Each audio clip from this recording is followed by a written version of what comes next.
2, drink water. Don't drink and drive. Game over. Take it light. Okay. Now you're more fluent. He's got 3. Up, Bears. So this is really good right here. Absolutely. Let's do it. Jalen, I'm in a foul mood, Jalen. Foul mood. I'm in a bad mood. Who pissed you off? Dr. J, Julius Irving. I saw that. You guys had an interview lined up, right? We sure did. And he bailed last minute. Let's see. Something came up. Need to reschedule. Yeah. I love Dr. J. I was very excited to interview Dr. J. It's still going to happen. Yeah.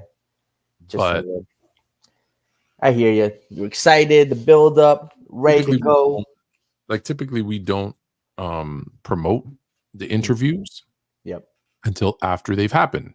Right? Like if you look at the list that Tony Styles from the Hoop Storms, if you look at the list of people that he's brought onto the show, right? Bob Pettit, Bobby Dandridge, Rudy Tomjanovich, Bob McAdoo. There's more and more. They come through every time. And so this one we're like, it's Dr. J. That's a big name. And for the most part, those guys like want to do a pre-recorded thing anyways, because just in case, whatever happens, they want to be sure, hey, let's edit that. Like I can't tell you who or what, but we've had guys say stuff and be like, hey, you need to edit that part out because it's the way it came out. Just maybe I don't feel comfortable with the way that it came out. Please cut that piece out. And we do. We respect. I think this is why he gets and we get, all these legends to come on the show is because, we work with them. We don't try to, get them. I got you saying this.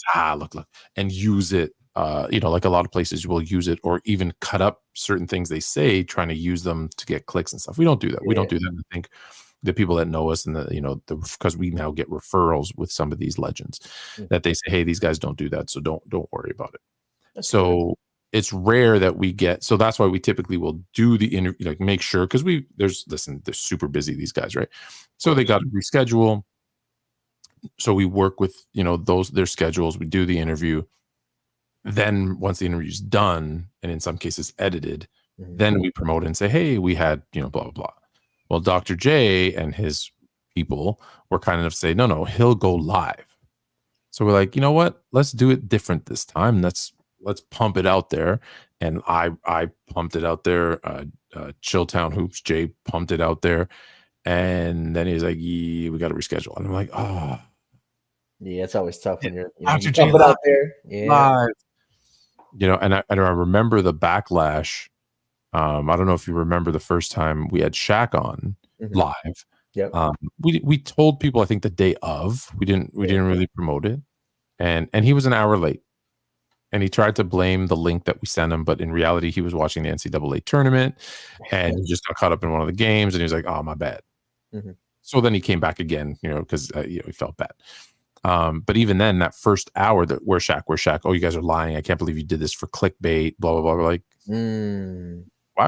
I don't understand. Like, doing it once for clickbait would be fine because you get a bunch of people to click that one time. But guess what? They'd never click again. Exactly. After that, it would never come back. And so, and then when he popped up, they're like, oh my goodness, you guys were telling the truth. Yeah. Like we were telling the truth because it doesn't make any sense not to.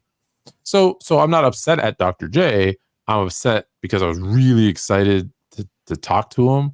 And like, I had some really good questions that were going to not only be entertaining and informative, but I think they would have been like really good clips too. Like I took but anyways, it'll happen. It'll happen later. And then I'm also saying goodbye to my background. So this is going to be having a new setup.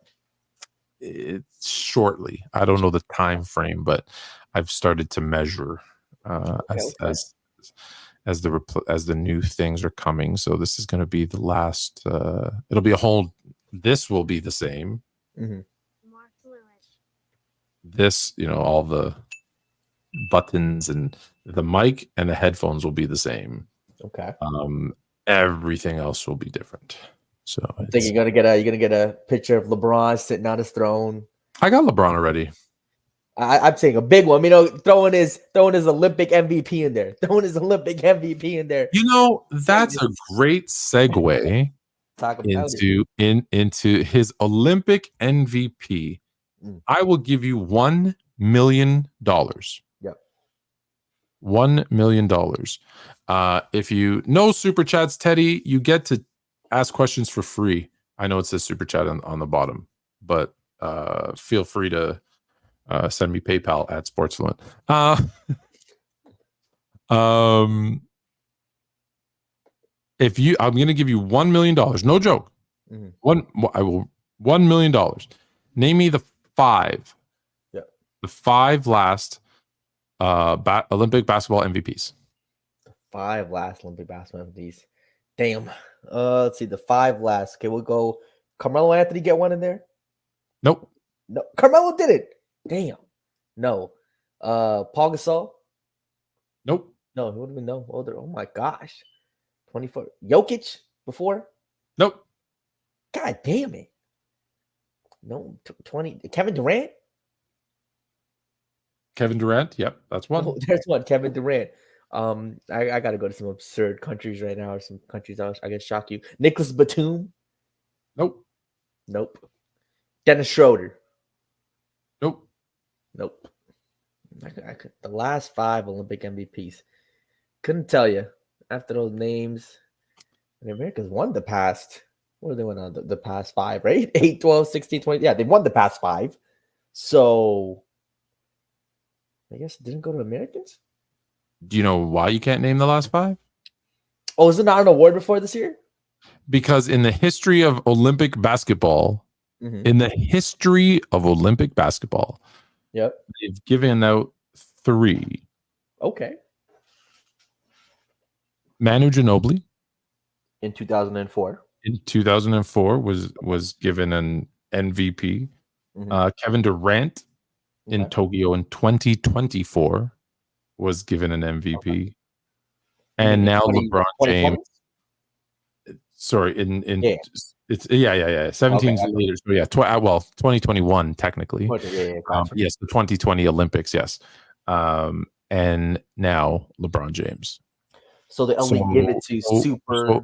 So realistically, if there was a tournament MVP, it would go to LeBron James. I quickly, once he was awarded it, I posted because people were like, people always think like, oh, you hate LeBron James, and I always tell them I don't hate LeBron James. I hate the stupid lies that the vast majority of his fan base on my particular page spread.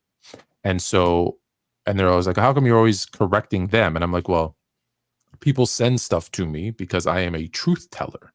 And when you look at my inbox or my mentions, you will see literally 1,000 fake LeBron James stats, 1 fake Kobe stat, 1 fake Jordan stat, 1 fake Kevin Durant, 1 Steph Curry, 1 1 Magic, 1. It's literally 1,000 LeBron to 1 of everybody else. Number 2, and as a content creator, I do trial and error, and I post saying, hey, you're wrong. Jordan didn't do this, as an example. And it gets 300 views. I post LeBron James didn't do that, and it gets 50,000 views. It's polarizing. Well, respectfully, when I get 1,000 of his and they get 100 or 1,000 times the views, well, that's what I'm gonna do most of the time. Not all the time. 100%. In fact, you may or may not know this. On my TikTok, I had the VP of analytics for ESPN, and he was on Fluent and Chill, and we did an interview with him and his partner, and in that department, not like his partner in life. And I said, hey, how do you guys pick your topics? And he says, the same way you should pick your topics, right? what are people watching? What are people reacting to? And he goes, that's why we have, even in the off season, we have LeBron James stories. And people are like, why are you doing it? And like, because that's what people want to see. And that's what people want to click on, see, engage so I with. said, well, there's like an algorithm. Can we check my TikTok page and see? And he goes, yep. At the time, and it's up to about 14, but at the time it was 12% LeBron content. And I was like, all you do is talk LeBron. I'm like, 12% is not a lot if you think about it. It's just people just remember the LeBron content. But if you look at 72% of my views on that 12% of content. So what would you want someone who does content to do? Ignore that or post that, right? Like so the second that came out though, and everyone's like, oh, it should have gone to Steph. It should have gone to Steph. It should have gone to Steph. I was like, should it? And then I looked and I'm like, well, LeBron was second in points to Steph. He was second in steals to per game to Derek White. But he was first in assists, first in rebounds, first in field goal percentage, first in minutes played. Well, that's your MVP. And he didn't have a single bad game. Every game, like he played, like he made an average game, but he didn't have any bad games. Steph had a couple bad games. Now you want to argue about assists because they're a little generous with assists because I throw you the ball and you get fouled and then you make at least one of two free throws. I get an assist. Okay, you can make that argument, but at the end of the day, I believe he was still like more than 2 assists than the next person or something. And so that's your MVP. In any other series, that's your MVP. So I'm like, guys, like you're wrong. Like he's the MVP. And I did that right away. And then I went, I don't remember. And I asked Chill this too. I go, hold on a second. Like we were just talking. It wasn't like on a show or nothing.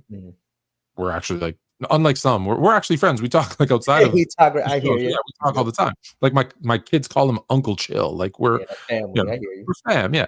And so I was like, dude, I don't remember another MVP. And he's like, neither, and his memory. He's like, neither do I. I said, did they just make this up? And he, who is a LeBron is the GOAT guy, was like, I think they just made it up to help his GOAT case.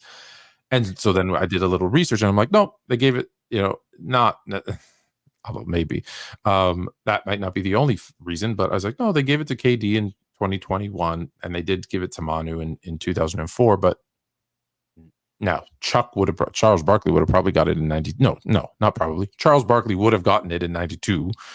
Jordan would have got it in 84. And Kobe would have got it in, I probably think in 08.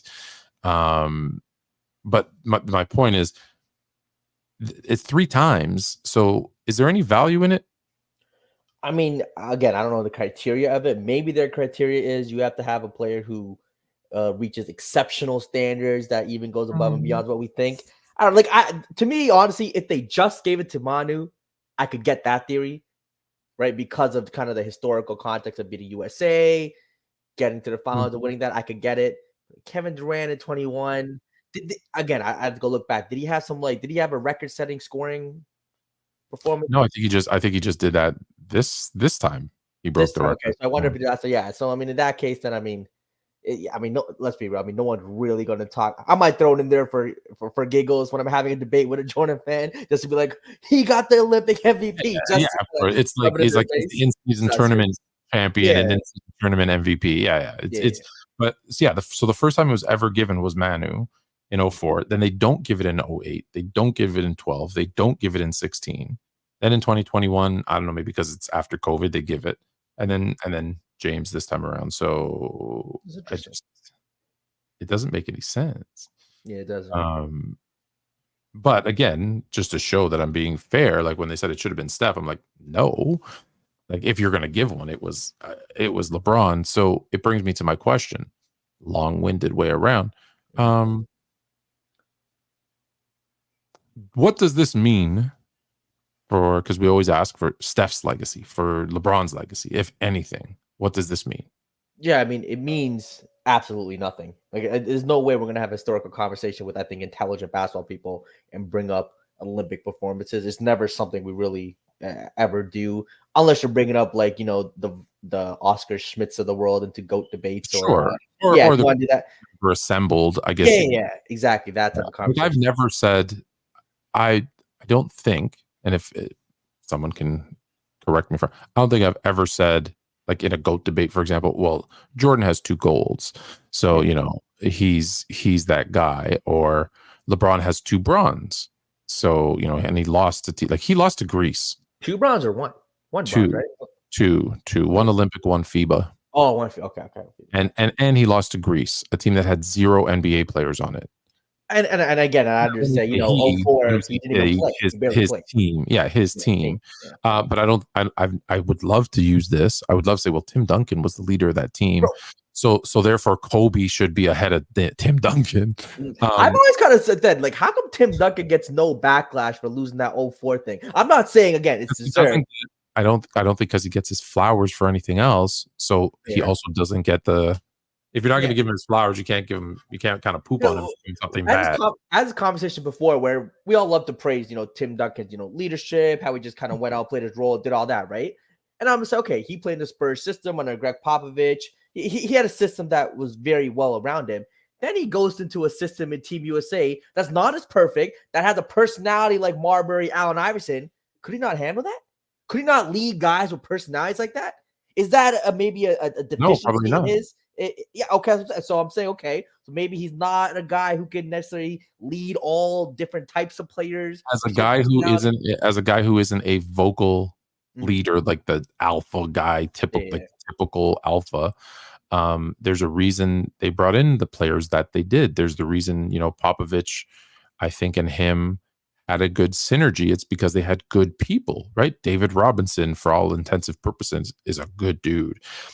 Tony Parker, you never really heard. There's some off the. I was gonna say with his wife and teammates. With his wife, but like on the court, like Manu Ginobili, a guy who could start on 29 other teams, taking a role as a 6th man, basically for the entirety of his career. Bruce Bowen, a solid like role player, leader, like if you look at the guys on that roster, there was no Steph Marburys to deal with. There was no, guys that were gonna push back and cause trouble. And Jackson was there for a year or 2. And Steven Jackson was. And what happened? He didn't play, and he was gone fast. And I think that started, if you recall, in the mid 90s when San Antonio picked up Dennis Rodman. The first year that Rodman was there, I want to say it was John Lucas was the head coach. The next year it was Brian Hill, and Greg Popovich was up in the head office, and Hill only started him. I think he played 40 games. I think he only started half of them. He was going to be out of the league. Popovich was wanted nothing to do with him, especially when he was going to now come down and coach the team because he was in the head office. Yeah. And that's when the trade for Will Perdue happens. It's like, yeah, we'll take Will Perdue. He can't play like Dennis Rodman, but he's not going to be a headache. Yeah, Chicago, you can have him. Quite honestly, people forget Dennis Rodman would not have been in the NBA if the Bulls didn't take a chance on him, because a lot of people thought if you can't work in San Antonio, forget it. Right? You're just too much of a distraction. And so I think Popovich is the same way. I don't think he could handle, pushback players. If you think about, again, the players that didn't work there, Steven Jackson, he didn't coach Dennis Rodman, like those types of guys. So yeah, I don't think he gets blamed for that because he didn't get the praise for it. But so my point is, so like Teddy here, let me just do this real quick, right? Olympics hasn't mattered for legacy historically, but now that the world has gotten so good, no, they haven't. I think it'll matter more and more as time goes on. Olympic MVP at 40 can't be nothing. It is nothing. And here's why it's nothing. We talked about this last week, so we're not going to talk about it a lot. Find any team in the Olympics that the U.S. faced that had 3 players that can make their roster. And you can't. We've already done it. We've done the exercise, I promise you.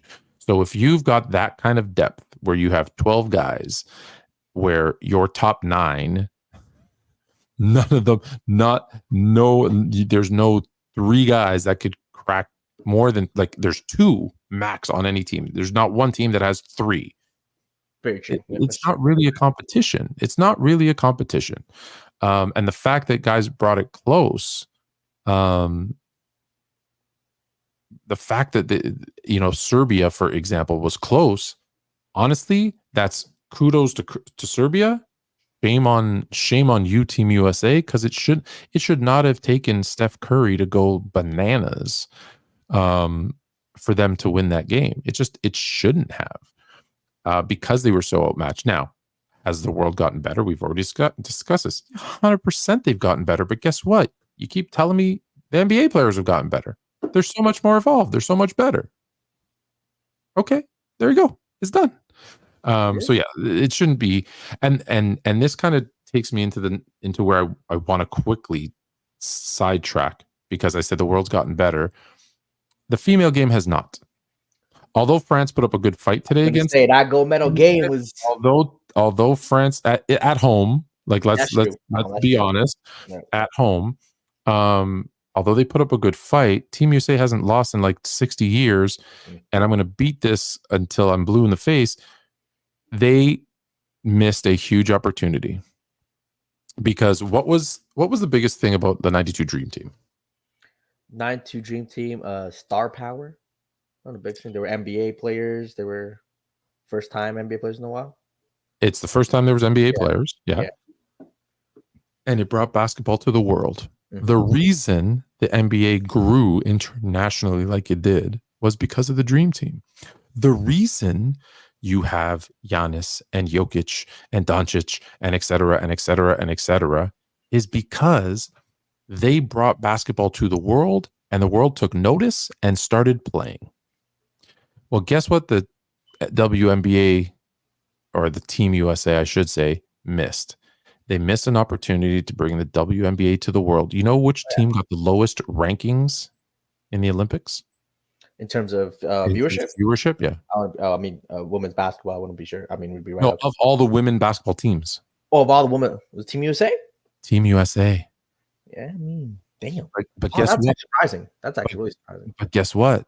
What do you think would have happened if Caitlin Clark and Angel Reese were on the team together?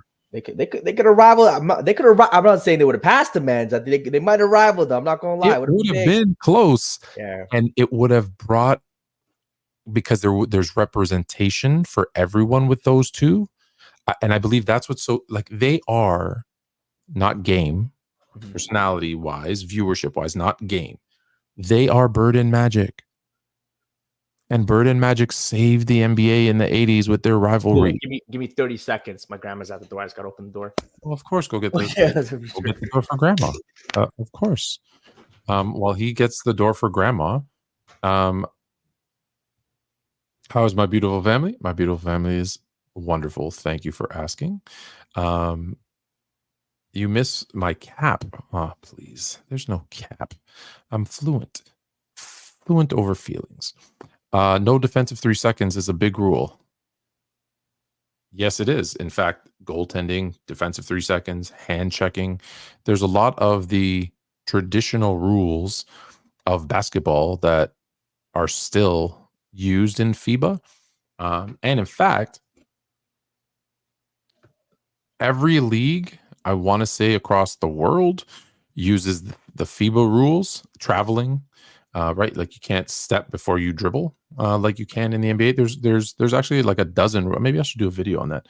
There's like a dozen rules that you can't, that don't exist in the NBA or have been changed for the NBA, because the NBA rules, the NBA rules have been changed for viewership, for entertainment.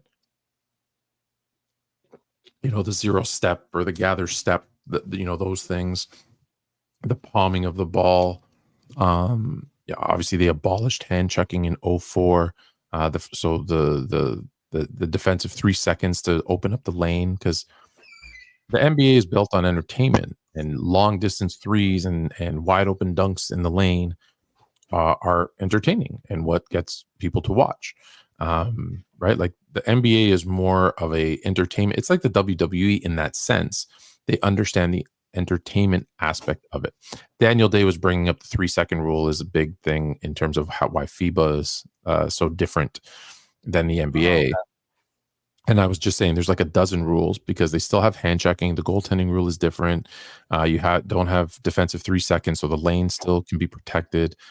So all of those things, you have to dribble before you step. You can't step and then dribble. Yeah. There's a lot of rules that would change the NBA. I honestly believe if you ask anybody what's more entertaining, NBA or FIBA, they say FIBA, and they don't realize, they don't put two and two together. They don't realize it's because of the rules, right? It makes the game less about entertainment, which isn't, I know it sounds like a bad thing, and more about basketball.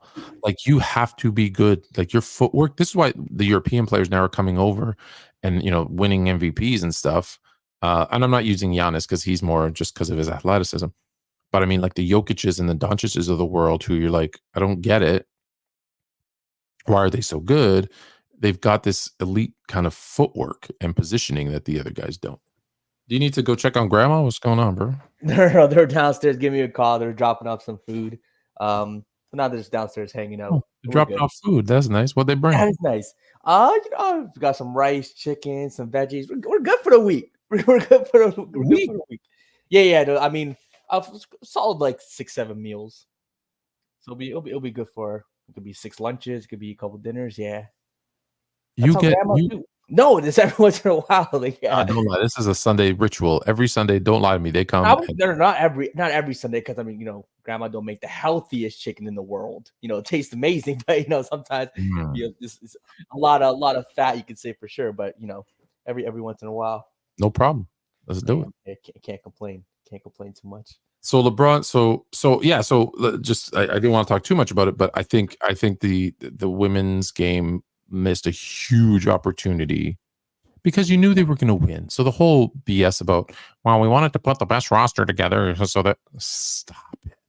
You're telling me if 90-year-old Sue Bird and whoever, I don't know, Brittany Griner weren't on the team. I'm picking two of their good. And Angel Reese. If Angel Reese, okay, let me ask you this: if Caitlin Clark, who is a better player today than Sue Bird today, if she replaces her and Angel Reese replaces Brittany Griner, who is a bit of a controversial person in the majority of the U.S. Yep. You don't think more people are watching? 100%. Exactly. I think Caitlin and Reese are, the biggest draws out there, without a doubt. Did they lose? No, they still win without a doubt. I mean, again, that last game was, I never expected. I thought US was going to win every game by 2. Oh yeah, I think France played above expectations, but again, like I said, also at home. Yeah. But honestly, even if they did lose, is that a bad thing?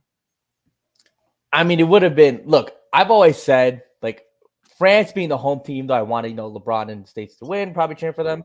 Winning on your home so special like that, you don't get that opportunity often. So I mean, them winning against women's basketball, I think maybe would have been good for international women's basketball. I do think with women's basketball, America always has kind of the edge, but one, because America just invests more money into sure sports. Yeah, and I know a lot of people in America love to complain, and yes, sure, there's some shortcomings for sure, but compared to the rest of the world, America, the amount of money America spends on women's sports is crazy amount of money. So in a lot of women's sports, soccer, basketball, they're ahead. In most sports when it comes to women's sports. So yeah, right. For the most part. But yeah, so that's what I'm saying is that one, I still think they win, but the draw is significantly higher. The reach internationally is higher. And then absolute worst case scenario, even if they did lose, it's not necessarily a bad thing. It gives the rest of the world, like when the US lost, that wasn't a bad thing for the world. They were like, oh, Ivan Drago does bleed.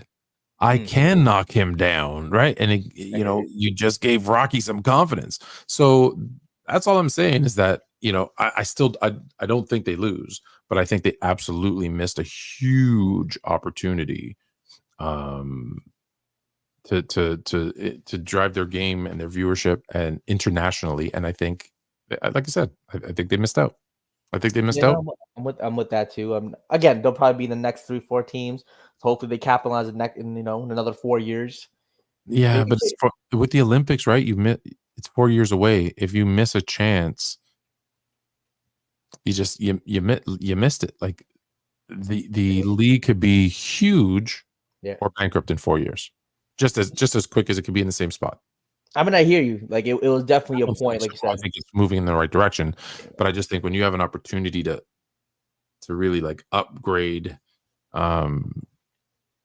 that potential, I think they missed the boat. But let's go back to the men's game.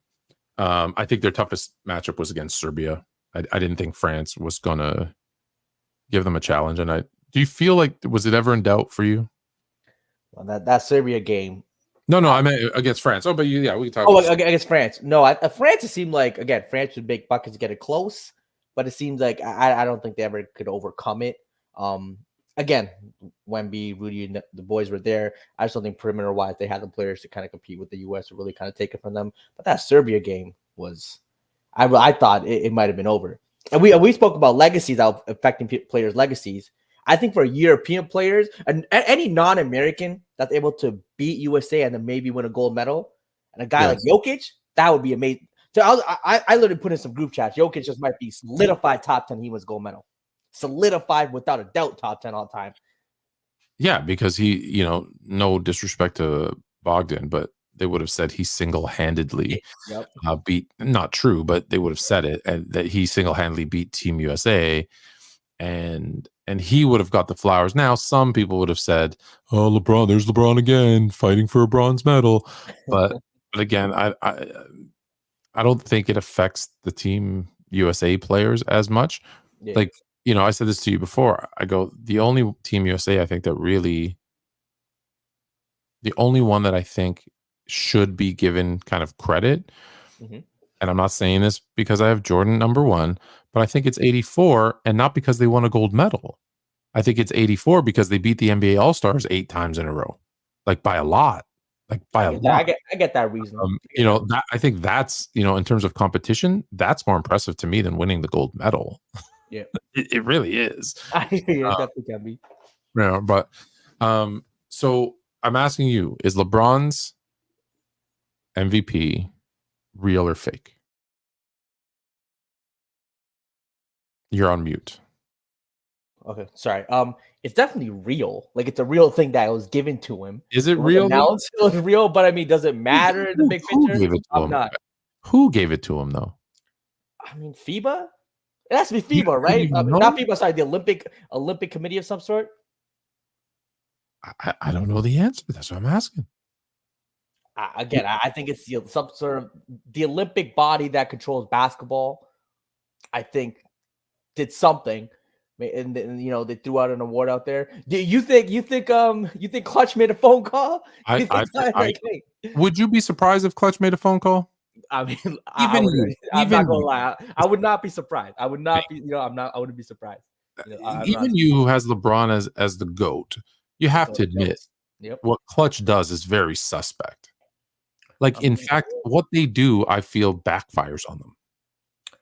I mean, I feel if they didn't pay Nick Wright, if they didn't pay Tom Habersuth, if they didn't pay whoever else they paid to be media spokesman for his GOAT case, I feel like if they didn't do that, I think LeBron would have already surpassed Jordan in the majority of people's eyes. I think the fact that they do it is the reason why. Look, 2 more years, and you're going to see all those polls completely flip, and it's going to be LeBron over Jordan. Without a doubt. The younger generation, blah, blah, blah, who never saw Jordan play, they're not going to vote for him. But I truly, honestly believe that them doing what they're doing is actually is backfiring. I think it's keeping people like, well, why are they doing it? Like, why are they doing it? I think Clutch, or what people perceive to be Clutch media cartel, will say. I guess we'll call them that for now. The Clutch media cartel. Cartel is a great way to put it. Though. There you go. Clutch media cartel is a direct kind of outcome of what was when LeBron was ascending. And I think Skip Bayless being the face and figurehead of the Jordan fan club and the LeBron hate club, and I think him getting so much traction when he really blew up was because of all the slandering on LeBron, like the insane amount of slander, like it really went kind of over the top. He's nuts. Yeah, but again, I give him some credit in a way. I really think he kind of led the way for the change in, I think, more sports debate shows. It's horrible. I guess that ways. He's the reason it's the TV and sports sucks right now, like media coverage. I hear you. Some people love it, some people hate it. Yeah, but he's been impactful. We'll give him that. Love him or hate him, the guy's been impactful. But I think again, so clutch media, cartel, whatever, is a direct outcome of the kind of hate that LeBron was getting, especially once that move to Miami happened. It just went like the hate for a couple years, which is insane. And then I think LeBron just like, you know what? Sick and tired of it. All the slander, boom. He started pushing back. He didn't really do a lot of pushback early on. He's like that first stint in Cleveland. Wasn't a lot of, it was just kind of, he was trying to win basketball game. Yes, there was some slander. Can he get over the top? But it wasn't crazy. Nothing over the top. It was like, can he get over the top? No, I don't. Yeah. He was still, I think when he was in Cleveland the first time, at least for the first 5 years, and I'll say why I say this in a second. I think he was kind of loved and admired, and oh my God, he's phenomenal. Why can't Cleveland put a roster around him to see him go, right? And then I think it started to change when they won 66 games and then get ousted, and all the excuses started. And then the next season again, they win 61 games. They're the number one seed again in the NBA. 2 years in a row, you're the number one seed. And then I think Boston knocks them out. And you're like, oh man, like they switched around the roster a bit. They're like, okay, they just one more piece. They're there. And then he's, instead of getting that one more piece, what's up, Ticket? Ticket in the building? Ticket in the building. He's with his short. He's not going to come on live, but hey, when she falls asleep, bro, what's up, Ticket? I'll send you the link when she falls asleep. But then he leaves, and I think that now he's the villain, because people still in the early 2000s or 2010s, whatever, they still wanted their the hometown boy to bring a chip, and him leaving was looked at as a kind of soft move to go find an easy way to win a chip. And I think that's when the slander starts. That is when the shift of slander and the hate just became more magnified and obviously took to another level. But again, him leaving Cleveland, I guess that's another discussion. But again, the way that organization, I think, really kind of let him down compared to other stars. Let me ask you, when you say the way that organization let him down, how did they let him down? I think just not surrounding him with the right pieces for them to optimally chase or win a championship. Okay, so were they? And in some ways, though, it's also, again, I want to add this too. Were they top 3 in spending? Yeah. I'm pretty sure Dan Gilbert. Yeah, he definitely spent his money. Did they have a good coach? Yep, Mike Brown's good coach. Did they not have the number one seed in the NBA 2 years in a row? So they did enough to win in the regular season, right? So again, LeBron was so good early. I think they weren't able to draft really good guys, and the guys they signed too. It's just like, again, Antoine Jameson, cool. I got love for Antoine Jameson. Come up here, Ticket. Pull up.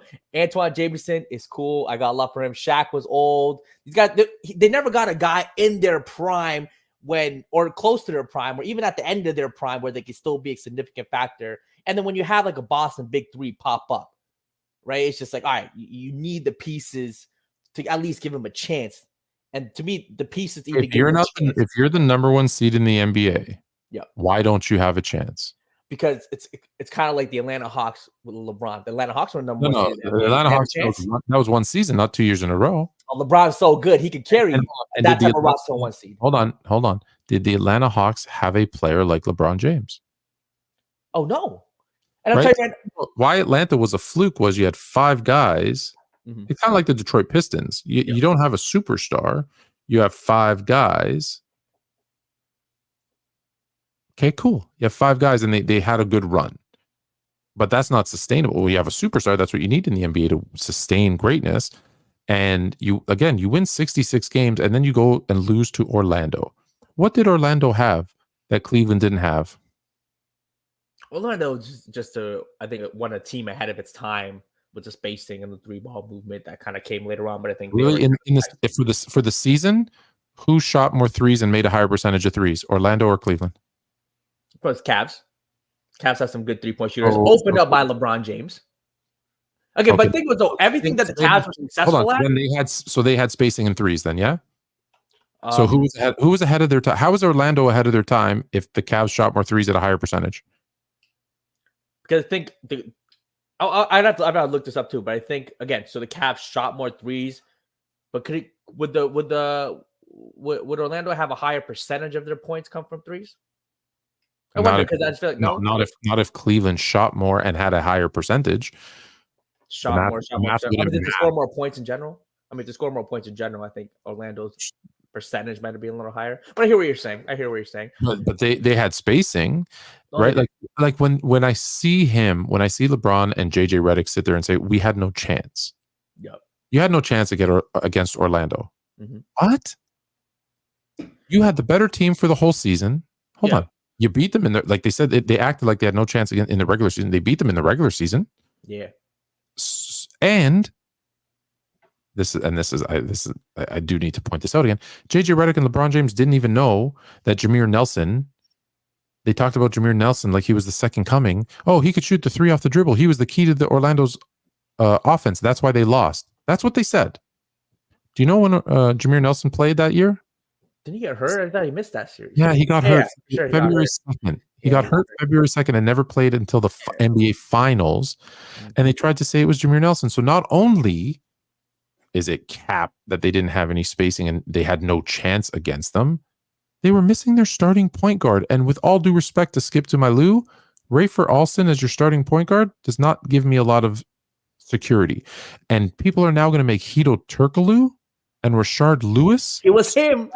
Rashard Lewis was a better number 2 option than anybody on the Cavs. What? On the Cavs? Yeah, Rashard Lewis? Rashard Lewis in Orlando. Yes. Rashard Lewis in Orlando was better than any player LeBron James played with over the course of his tenure in his first stint with the Cavs. He was better than Mo Williams, better than Antoine Jameson at that point in his career. He was better than Shaq at that point in his career. There's not a single player that LeBron played with in his first stint in Cleveland that was better than Rashard Lewis in Orlando. 20 points, great shooter. I thought, no, Rashard Lewis was him. Rashard Lewis was not him. It was what? Rashard Lewis? Rashard Lewis was a borderline all-star. There it is, yeah. And LeBron never played with a guy that was that close to being an all-star. He took a guy like Mo Williams over the hump. Guys who were all-stars. What are you talking about? Who? Oh, no, okay, well, he made Mo Williams an all-star. Without LeBron James, Mo Williams is. By that account, Dwight Howard made Rashard Lewis an all-star. Rashard Lewis was balling though with the Seattle SuperSonics. He was a borderline all-star there too. He was giving you 20 a night. Borderline. Yeah, just like he was in the conversation. He was kind of be that last guy, kind of make it on the all-star team kind of player. He was 20 a night, and again, low-scoring NBA, solid, a borderline all-star. But again, the rosters, you don't just look at one player. The rosters. Hedo Turkoglu creation. Come on, you saw in Orlando. Yeah, in Toronto. In Toronto, he was not him. But then in Orlando, he was really creating. Give me 20 seconds again. I gotta go say bye. Go say goodbye to your grandma. Yeah. You're crazy, bro. I'm gonna wait. I'm gonna wait because this is insane. So let me go back and just address a comment. Well, Jalen says goodnight to his grandmother, who brought him a full week worth of food. So Tyson said, "What proof do you have that Clutch pays Nick Wright?" Just a question. Nick Wright said it. The proof. I was taking a question while you were gone. The question was, what proof do we have that Clutch pays Nick Wright? It's Nick Wright saying, "Clutch pays me. I'm on their payroll." So when he admits it, did he say that? Yeah, 100%. In fact, I don't even think that's as big of a deal as what he just said. What he just said during the Olympics, which was, "I don't care. I don't mean to sound unpatriotic." This is a direct quote. "I don't mean to sound unpatriotic, but I'm more concerned with LeBron's legacy than Team USA." Is that what Nick Wright said? That's what Nick Wright said. Smartest guy on television. Shout out Nick Wright, man. Shout out Nick Wright. Dumbest person on television, because you have officially negated everything you say. I can't listen to it. I can't trust it. I can't believe it, because there's no one's legacy. My favorite player is Magic Johnson. I love Magic Johnson, but I will not put his legacy ahead of NBA. I will not lie to protect his legacy. I will not fabricate to protect his legacy. Tragic Magic was a thing, as much as it pains me to admit. And to say that one player's legacy is ahead of an entire team and head of an entire country, you should, and they're going to make this guy the face. He's going to replace Skip Bayless. He's going to be the face of the network. I think that's horrible. I think it's horrible. I think he should be off TV, and I don't think he should talk. I don't think he should talk basketball. I mean, I think he brings in If the you're ratings. that big of a fan of one player, over everything else, then you shouldn't be. You should not be trusted to talk sports, because these are all commentators, though, right? Like, these aren't journalists; they're commentators. No, he says he's a journalist. I mean, look, I don't. He paid and helped Tom Habersooth do the Michael Jordan's depoy was a fraud. I mean, look, I consider all these sports reporting, is it not? Yeah, look, no, they call themselves journalists. I call them commentators. Just like with the new stuff, a lot of these guys, people are upset. I think they're commentators. They give their opinions, and again, it's about the views and the draw, right? Someone who's balanced, intelligent, and makes good basketball conversation. I don't know if that's going to bring in the views. Like we see the clips. You see the clips. No, I know this for a fact, and here's why I learned it. I was up in Bombay 2 weeks ago, last week, 1 week, whatever, and the one question was, yo, your show Fluent and Chilled, like you and Chilled, like that show's so good. I don't know how it's like not on like ESPN in a minute. Now, they're trying to flatter us, don't get me wrong, but I don't know why it's not on ESPN, why a million people don't watch it. It's an amazing, great show. And someone said it's too smart. And I said, what do you mean? And they're like, well, you don't yell and scream and fight with each other, and you actually make good, valid points, and it's too smart. Most of the stuff goes over the people's heads because they don't understand, when we start talking about like the technical side of things, or like when you play, this is, the things you have to deal with, or as a coach, these are the things you look for. We've both reffed, Jay way more than me, but we've both reffed. We're like, from a ref standpoint, this is what you're looking at and how the momentum of the game can be changed. And they're like, it's too smart of a show. And I'm not saying this, I'm quoting the person that said this. No, I see. No, and what I'm about to say, I'm saying it because I'm about to say something that's mean. And they said, most people are dumb and your show's too smart. And I'm like, I'm not saying that, but that's what they said. And you're right? Like, that's what people want. They want Skip and Shannon yelling at each other. They want, Stephen A and whoever is the co-host yelling and screaming at each other and calling each other dummies. See, an intelligent show works if it was you guys and you need a pot stirrer. You need someone who's going to maybe yell, throw it in there. Yeah. You know what I mean? So that it adds that element, because then people will start realizing the intelligence of it too, right? You get them in with the yelling clip, and they watch the show and they'll be like, hey, this is intelligent too, and I'm laughing. Right? So you get a bit of both. You get the best of both worlds, and I think, it kind of works out. Yeah, maybe. We'll see who's available. So we agree that this is clutch, creating an MVP. I'm not saying it's for sure. Right? Yeah, I'm just saying that there's a possibility that Clutch made a phone call, whoever it may be. Hey, let's give the GOAT an MVP in the Olympics. And that's okay. That's okay, and that's okay. Like I said, it won't matter too much. I know. Sorry, you threw me off. We were talking Orlando. We're talking Orlando and Orlando versus Cleveland. So let's look at the rosters. Yeah, I'm gonna go look at. Let's do it right now. Why didn't Jason Tatum? You said Halliburton, Woodage. Why didn't Tatum win MVP? Okay, so you have Dwight Howard, Rashard Lewis. Yep. I like to go by minutes played because those, because people will say names, and I'm like, I like to go by performances too. That's the name. People say JJ Redick. Yeah. Well, JJ Redick played 10 minutes. He was not JJ Redick yet. There, he's a non-factor. He's a non-factor. Okay, so you got Dwight Howard, Rashard Lewis, who gave you 18, 5, 1. Dwight 25 and 13. Hito Turkoglu played amazing. Michael Pietrus, Rafer Alston, and your sixth man is Courtney Lee. And I just want to say something. Hito Turkoglu, 17, 6 and 6, 47% from that's Pietrus, sorry. 39% from three he'll take, 39 from the field. The field could use some work. Pietrus, 50% from the field, 47 from three. On how many attempts? On 17 for 36 in the series. Hold on. You're looking at the series stats, and that's going to bring me to a point in a second. Okay. On the other side, though, so they're six, they're five, they're four deep. Like, let's be honest. If we're being really, really honest, Michael Pietrus, Rafer Alston, Courtney Lee, like, then there's Anthony. Like, there is a drop. Yeah, for sure. Rafer, yeah, they're just kind of role players or play guys that then you look at LeBron, Mo Williams, Delonte West, very different type of team. Big Z, Anderson Varejao, Daniel Gibson, who people are going to knock, but let's not forget, like, the whole reason they made the finals in 07 was his 31-point game. He's a guy who can get hot from three at any time at that time.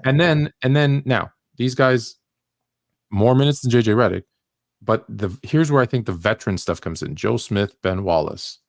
34-year-old Ben Wallace. Yeah. Don't get me wrong. He was old. He was absolutely old. Yep. But my point is, you've got a more well-rounded, deeper team, and in the playoffs, you only go about 8 deep, anyways. In the playoffs, I don't know. I mean, like the top, Mo Williams is not better. Delonte West is not better than Hito Turkoglu.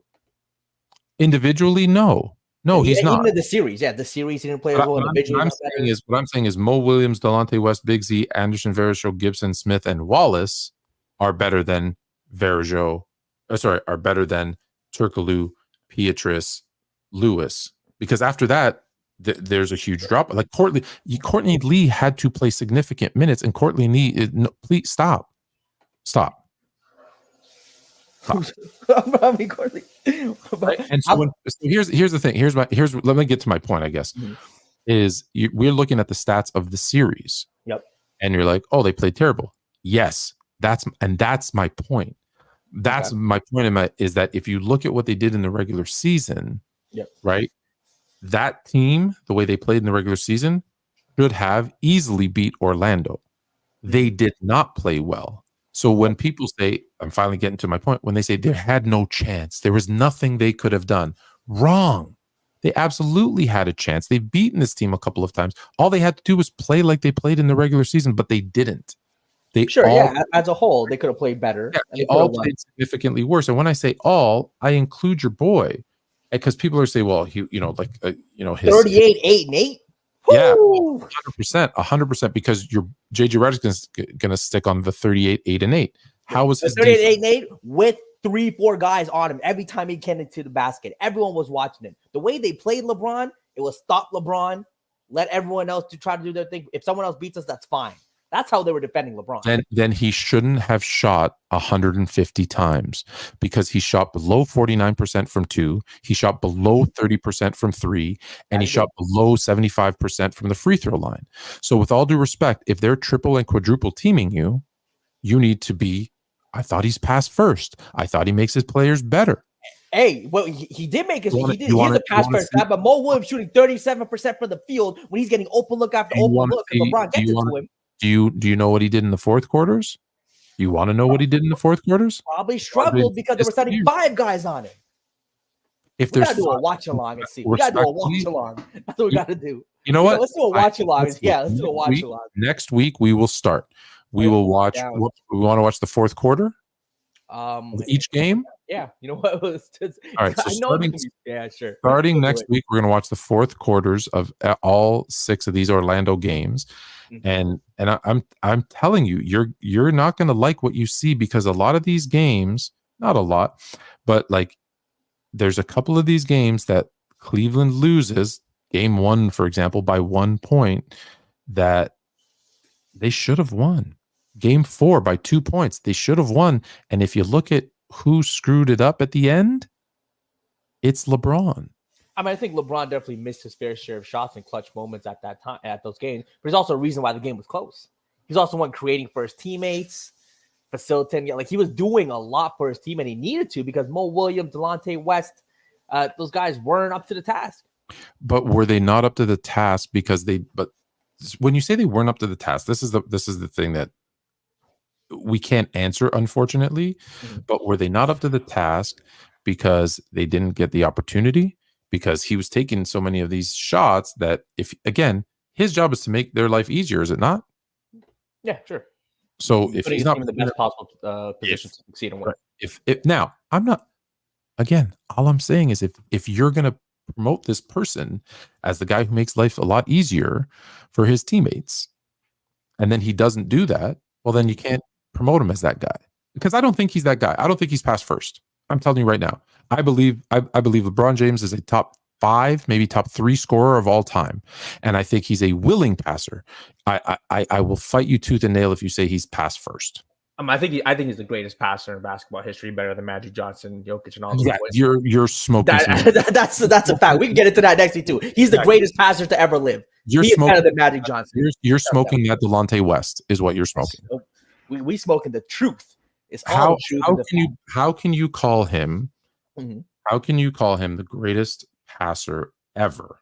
I would love to hear I need to hear the logic. Okay, so one, just the passes that he's able to do, the level of difficulty in some of his passes. Again, whether it's on the fast break, the half court, his size, and even the strength, kind of the ability to get, and whether it's a cross-court pass, bounce pass through the legs, whatever you need, he can make the pass. 2, his ability to just find guys in the right places, and even projecting, so he knows where the guy's going to be at that time. So even before the guy's there, he might release the pass. The guy gets there, perfect spot, boom.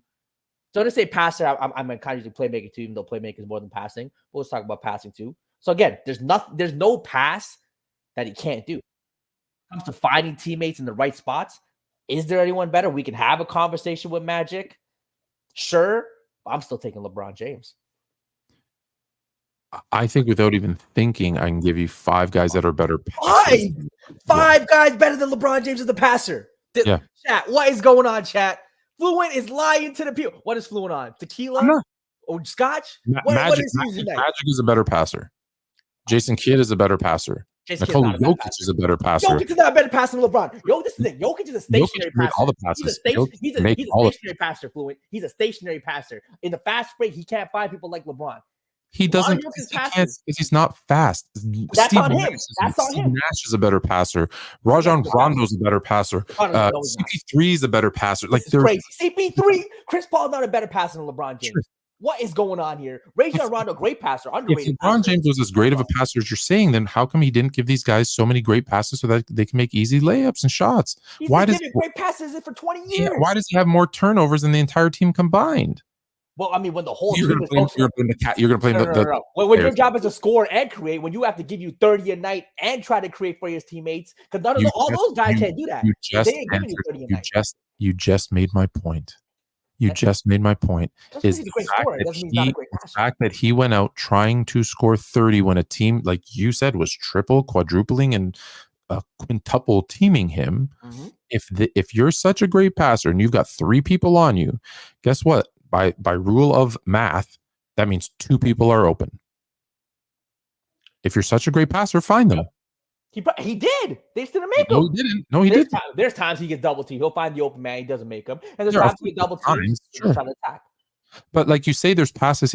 Give me one pass that he could make that no one else can make. One pass that he can make, no one else can make. Because you said he makes passes that no one else can make. That's your words. Okay, I gotta say make and find. Because make passes physically, I mean, are there any physical passes that only he can make? I mean, I don't know if there's any players that they're the only person who can make that pass. But when he's able to make that pass and find the guy when he needs to find him, that combination, I think it's just him. And I've seen it. Like, there's just passes. Again, there's certain players, like as Steve Nash said, there's certain players who I watch. Magic's in this boat too. Magic, LeBron, Nash, Jokic, not so much. Those 3 where they've consistently made passes when I watch a game that I don't see. It's out of the blue. Like, whoa, like out of the blue, I don't see. The other time, like you see a guy cutting, you see a guy open. Okay, but don't be confused. Mm-hmm. Don't be tricked by those 1 or 2 flashy passes, because I feel like you might be falling into that because I hear a lot of John Stockton isn't a great passer because he made the simple play. And then I don't agree with that logic. No, go watch, because he made the difficult one look simple.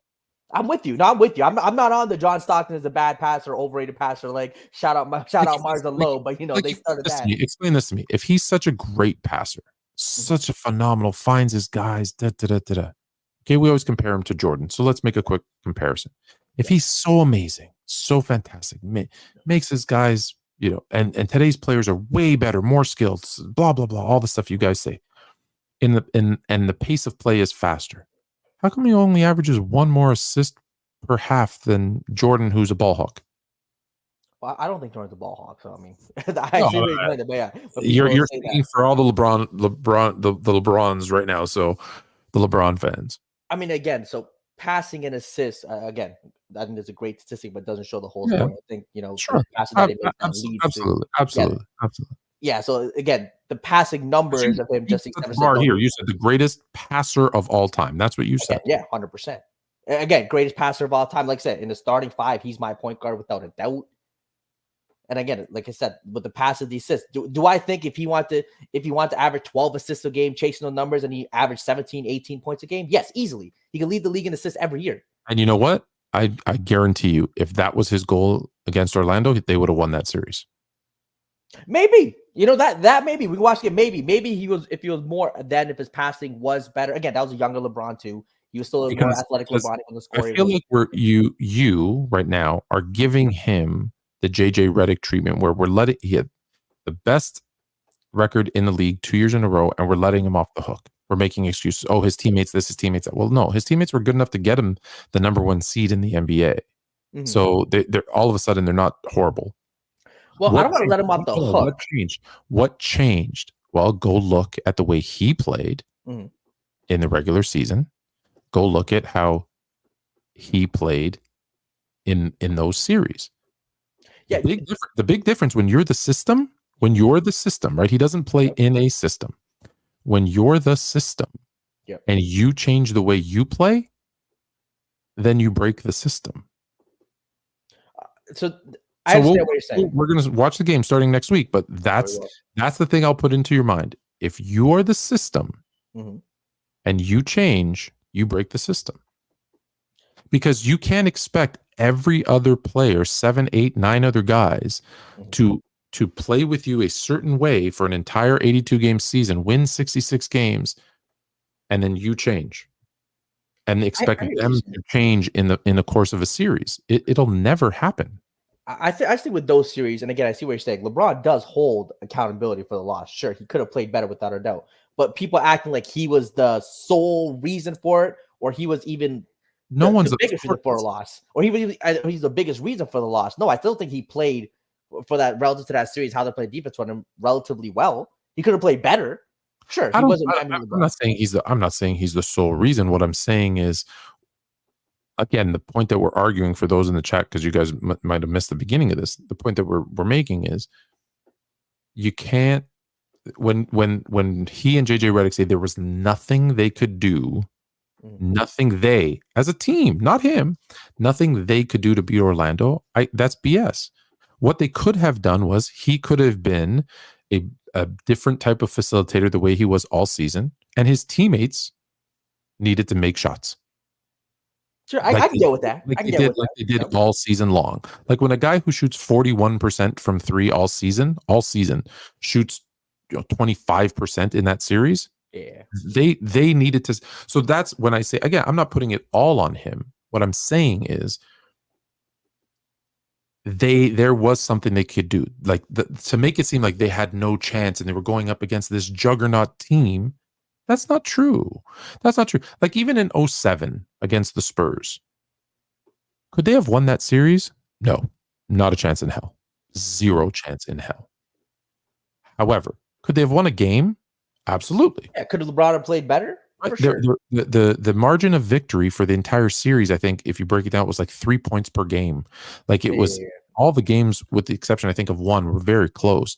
So if he doesn't shoot 69% from the free throw line, they like 20% from three. They could have taken a game. I'll say this: you put they won the series? No, hell no. You put 2018 LeBron on that team, they might have won the series. No, even though I think San Antonio is a lot better team, I think that LeBron would have. The jump shot was there. Not without their second best player, and I'll tell you why. Not one team. Mm-hmm. And when I say their second best player, I'm talking their second best scorer. More. The second best, no team in NBA history. No team, I'll say it again. No team in NBA history has won a series missing their second best player. That's fine, but no team in NBA history has had 2018 LeBron James except for that team. And you put, and I'll also say this though, this was the worst. That might have been the worst series of Tim Duncan's career. 2018 LeBron didn't win. Yeah, but we know. Stop it. We know why he had to go up against the Avengers. You know, it was something you couldn't do. But I'm also saying the reason why I think again the Spurs would have lost is because Tim Duncan had the worst series of his career. I think that might be legitimately the worst series Tim Duncan ever had in his career. So when you get Tim Duncan, who's having a down series because the defensive cast is playing, shout out to Virgil. I think playing solid defense on him, and Tim Duncan's again just having a down series. You have the opportunity to beat the Cavs. Even I want to go look back. I want to think a couple of Spurs had down series. It wasn't just Tim Duncan too. I want to look back. I don't know if Manu or Tony had a poor series, but I know Duncan for sure had arguably his worst series ever.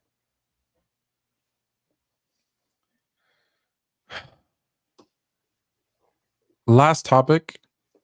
You know what? Do we ever let people on? Hey, we can let people on. The people are out here watching. They got some opinions. We can bring them up. Well, I was going to end the show, but you know what? If anyone wants to come on and correct Jalen on his crazy take that LeBron is the greatest passer ever in the history of basketball, please come and correct him because he's not listening to me. So what's... Go ahead. And I said, Tim Duncan shot 44% from the field that series. Tim Duncan. And like 18-11 for what Tim Duncan is at the prime of his career at that time. Again, this is what are you talking about? When is this? The NBA Finals. I'm saying the reason why, again, a lot of those games, Tim Duncan had the worst series of his career. Okay. Why? Yeah, and again, that's the reason when you say why LeBron, again, if I put 2018 LeBron in there, Tim Duncan being as bad as he was in that series is a reason why I think the Cavs would have had a shot. I understand what you're saying. Like on paper, that Cavs team. You're saying in 07. 07, okay, yeah. Now I'm with you. You're saying if 2018 LeBron replaces 2007 LeBron. Yes, in that series. He win that series.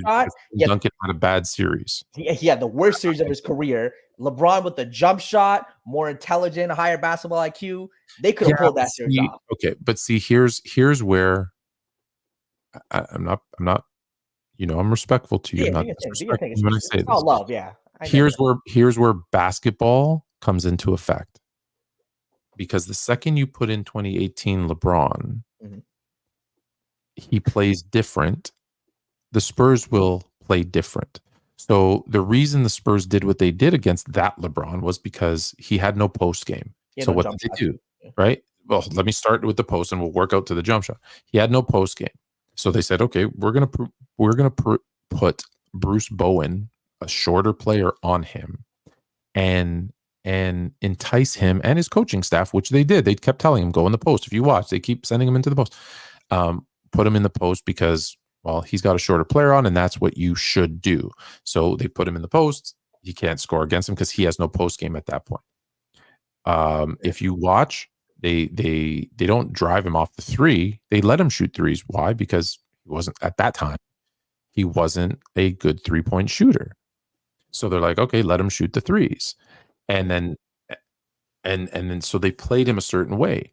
However, if they were playing a different type of LeBron, I think they play him differently. Oh boy, Jesus he's gonna come and tell you why you're wrong, Jalen. Talk to me, oh boy, Jesus. Sure, what you trying to figure out? Sure, no, I'm just letting him know what LeBron James is the greatest passer in NBA history. Oh yeah. Oh yeah, he knows. I don't even watch sports. How about that? You don't even watch sports. Okay, well then we're gonna say goodbye. He knows. Oh boy, Jesus, he knows. Exactly. The people who don't watch sports will tell you that he's the greatest passer of all time. That's where you are with people who don't watch sports. I mean, hey, people who watch sports, people who don't watch sports know I'm right. It's a beautiful world. Let's get someone here to watch sports. They'll agree with me too. LeBron James is the greatest passer. I guarantee you, Ticket does not agree with you that he's the greatest. Hey, you know, I got love from a man, Ticket, but we know what Ticket. You talk about Nick Wright bias. We know what Ticket's on. Ticket says, Jalen, man, you sad, bro. I know, Ticket, the president of the Jordan fan club. Come on now, like we talking to the president of the Jordan fan club. That's part of, here, let me just let Ticket tell you. Jalen, you're a bum, and I got 5 minutes to cook you. I'm with my girl, man, and I'm sitting back here listening to you guys. We'll listen to y'all on the speak. I'm listening to y'all in the headphones while they listen to music. I turned the music down just to come on here, and because I couldn't bear this clown no more. Jalen, what the hell is wrong with you, man? What's wrong with you, bro? LeBron's the greatest passer ever. You think LeBron James is the greatest everything, bro? Come on, man. No, he's not the greatest shooter. That's Steph Curry. Once again, so you were too young to really watch Irvin Magic Johnson, because I know you didn't watch him. I have to go back and watch. I want to watch back his finals. Yeah, right. We're gonna start right there. He was better. He was better in the half court, and he was better in transition as a passer than LeBron James. So the half court, there were some finals where I saw him dribble up half court. Let's give it to Kareem Abdul-Jabbar. Kareem was still turning the offense from the post. The half court, Magic Johnson was not that good. Fast break, Magic was him. The half court, Magic was not him. This mythology of Magic Johnson passing needs to be studied now. The half court, Magic Johnson not it. The mythology? Fast break, he was elite. Fast break, he's elite, without a doubt. Half court, he was great. You got to understand, Magic Johnson orchestrated that entire. He was the one who orchestrated and ran that entire offense for the Lakers, bro. So what are you talking about, bro? Listen, let me tell you something. And he empowers everybody. What LeBron James does is takes everybody power away by how he plays. Meaning, if you got a point guard, it is true. It is. Yes, he disarms people, and you don't get to see their full potential because of him. This is the truth, bro. The best version of AD ever. When you look at Magic's passing, he didn't just pass and get assists. He made passes that gave people open layups and dunks, and he didn't shoot at anywhere near. He averaged 13 field goal attempts a game. 13. LeBron's like at 20. LeBron shoots more per game than Kobe. LeBron made Tristan Thompson look like a borderline max player in the finals when it was him, and he made Matthew Dellavedova look like an all-star. No, Matthew Dellavedova did that. Oh, bro, LeBron James something's wrong with you, but let's just seriously be honest, bro. When you disarm other people on your team, like LeBron James is good for certain situations, but when he disarms a lot of players on his team, you didn't get to see their full potential because he has the ball so much. So it wasn't allowing them to really blossom in their roles. With Magic Johnson, he allowed everybody on that team blossom in their role because of Magic Johnson. You understand what I'm saying? I understand what you're saying. Tell me one player. Better. When people say he makes players better, statistically, almost all of them, their numbers go down when they play. So let's go look at Chris Bosh, right? Chris Bosh in Toronto was, I think last year was 24 and that's different. He became third option. Exactly. He became third option. He was technically a better player in Miami. Defense, offense, shot. Like he was a better player. So just because the statistics come down doesn't mean they get worse. Yes, LeBron. When you play with LeBron James, are you going to be a number 2 or 3 option? Yes, because he's going to be the number 1. No, but you guys say they're worse. Don't say that. Don't say it just because your numbers go down one thing. Because when Chris Bosh is a third option, you guys say he's worse. When Kevin Love's a third option, you guys say he's worse. Y'all don't say, "Hey, man, his numbers is going down because he's a third option." Y'all don't say that. You use the same argument twice. You say, "Oh, he had no help. Look at Bosch's numbers when he was in Miami. He stunk." And then you say, "Oh, well, he was the third option. That's why his numbers went down." You can't use both. It's one or the other. This is the reason why. This is the reason why I always tell Chilltown, like, bro, you guys give him too much credit because LeBron was fortunate to never really play and have to have a second player as a dominant big. Because if he had to play with a guy like Joel Embiid that requires the ball in the post a lot, if he had to play with a guy like Shaquille O'Neal, LeBron James had to scale his game back, and that's very hard for him to do. Is scale his game back. He can't. I think he would have though. He would have been perfectly fine. He hasn't done it in his career. But he's never got to play with a dominant player like Shaq. No, he but wasn't hold on. But I'm getting to this argument all the time. Mm-hmm. He does it with AD. AD was more dominant before he played with LeBron James. AD was yes. When AD was in New Orleans, AD was more dominant of a player. He was more active offensively. He was even better defensively. So now his defense has pretty much stayed on the same level. He's still a great defender, but his offense is taking a hit, man. Just like all those other guys. Listen, Kevin Love couldn't play his game no more. Chris Bosh can't play his post up, face up, mid range, jab step, driving to the basket game no more. Everybody had to adjust and become 3-point shooters, pick and pop players just to play with LeBron James. So does that make his passing that great? Yeah, so when you say Jalen, just a reminder, because Ticket, I don't know if you were on. So when you say all-time starting five, you're starting LeBron at your point. Well, you've just killed the other four players. No, see, that's ridiculous. That's just a completely ridiculous. We just saw what he did with his Olympic team, and helping them lead them to a victory too, playing with stars. Oh, I said, hold on. AD, the best version of AD was 2020. The best version of AD was 2020. But Jalen, offense, defensive, shot making. Did Magic take away from Kareem? Did Magic take away from Kareem? No, Kareem was also did Magic take hold on. From how Kareem Abdul-Jabbar played, did Magic Johnson's game take away from Kareem? I mean, his numbers were worse. I didn't ask you that. I didn't ask you that. I said with how he played. I said with how Kareem played. Did they still throw the ball into Kareem a majority of the time when Magic Johnson played? Yeah. No, he let Kareem do his thing. Okay. So that shows you right there. You understand what I'm saying? Mm-hmm. Magic Johnson's ability not only to play make, but you not to have to change your entire game for him to play make. So that's one, right? Hold on, that's one. Then let's talk about somebody else. Mm-hmm. He's not a better passer than Jason Kidd, bro. He's better than Jason Kidd. Not a better passer than. Hold on. First of all, bro, listen. I don't even. I grew up watching Jason Kidd. I grew up watching Jason Kidd. I don't know if you watched the Phoenix Suns blonde Jason Kidd. I don't know if you watched the Jason Kidd who even took 2 teams to the NBA Finals. Yes, with the New Jersey Nets. Yes, I grew up watching that. So let me say this. So he orchestrated the entire show for all those guys. Kenyon Martin, Kerry Kittles, Richard Jefferson, Van Horn, all those guys. Yeah. Bro, listen, LeBron James is a great passer. He's not on no sky scale of passing. I can keep going, man. Well, listen, it's a guy that's in the league right now that's a better passer than LeBron James. His name is Nikolai Jokic. No way. Hold on. His name is Nikolai Jokic. And guess what? Guys actually do get better playing with him. You got to bet. Listen, Aaron Gordon had better numbers. He was a better player playing with Jokic. You understand what I'm saying? KCP. Hold on. KCP, the guy your king got rid of, right? LeBron was great with KCP. He goes with Jokic. Jokic is hitting this dude on the money with passes. He's getting wide open 3-point looks. Mm-hmm. Look at all the passes. So those are 3 guys I just named you right there, just off the top, that are better passers than LeBron James. So say what? Now, so let me add this. We talking about players that play with LeBron. We're gonna mention Kevin Love, right? 26 and 13 with Minnesota, putting up crazy numbers we haven't seen in decades. You know what? Didn't win games. Chris Bosh with the Toronto Raptors. 24 and 12. Didn't win games. He goes and makes people winners. AD couldn't win games. You guys always talk about winning. Championship after championship after championship. Jalen, Kevin Love with the championship with him. Okay, hold on. Wait. Hold on. LeBron makes people champions. By that logic, by that logic, then LeBron James didn't win anything till he went with Dwayne Wade, who was already a champion. So Dwayne Wade made him champion. Yeah, Jalen. Yeah, he's learned. No. So Jalen, all that talk you doing, if you would have took Kevin Love off the team and put LeBron on, that Minnesota team is doing the same thing. Oh no, that Minnesota team's not making the playoffs. That Minnesota team's not making the playoffs with LeBron James. Stop it, Ticket. We're not comparing Kevin Love to LeBron James. Are you out of your damn mind?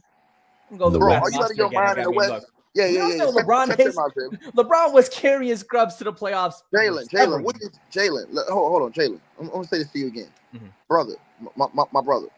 No, you're delusional, bro. You really got a problem, man. Listen, I know. You have no reason when it comes to LeBron James, bro. Listen, you got to look at he is orchestrated to put all of the different players around him in order to acquiesce to what he wants to do. When have you seen him go to a team, have the players, and actually build up that team into a championship? You've never seen him do it. I want to go back a step though, because you said look what he did in the Olympics. Hold on, in the Olympics he had a roster, and I've said this a million times, and you couldn't do it. That was playing against teams that didn't have 3 guys that can make their roster. Well, sure, it's easy. It's easy. The idea that he's taken away from his teammates. I could go play point with Team USA and look good. I could get 12 assists too. Yeah, what I'm saying is that the idea that you guys think that he's consistently taken away from his teammates is just not good. He's putting in the most optimal positions to. But he's not though. He doesn't. And like when you use the Bosch example, like he wasn't winning in Toronto and then he goes to Miami. Well, when he left Cleveland and Bosch left Toronto, you just weakened 2 teams that were playoff contending teams. And you you got rid of those 2. So in a weak East, you eliminated 2 teams. So there's 2 other teams that could compete with him. I'm saying again, he's winning championships with these guys. So when people say he's taken away from them or he's not letting them thrive, they're winning championships. No. You're not listening. You're not listening. Right. But then the 6 times he loses, they all get cremated. The times he don't make the playoffs, they all get cremated. And then when he does win, they don't get praised. So let's just keep it 100, right? Mm-hmm. So listen, right? So he's the greatest passer, but I just named you other passers who had more success winning than LeBron James. I named you. Hold on. Kid did not have more success. No. Hold on. Hold on. I named you Magic Johnson, right? Yeah. So he had more success than LeBron James as a passer winning, right? Okay, cool, no problem. How many times you got 5 championships, right? Okay, cool. And LeBron James, 22 years in the league, he's still trying to chase number 4 or number 5, right? Okay, so right. So and then you look at the other guys. No, right? number 4. You can say number 4. Yeah, they got their championships more organically than he did. Those other guys. Jason Kidd got an organic championship? Yeah. Hold on. Yeah, because the Dallas Mavericks were not a super team. And you got to remember, their second best player was injured throughout the whole playoff stretch in Caron Butler. Yeah, he was also their third best player or 4th? No. Caron Butler was their second best player on that team. Yeah, no, I'm saying Jason Kidd in the finals was their 4th best player and he won a championship. No. But you're not listening to what I'm saying, though. Listen to what I'm saying, bro. Listen to what I'm saying. But his veteran leadership and his experience and his know-how helped that team get over the hump. Helped that team in situations, right?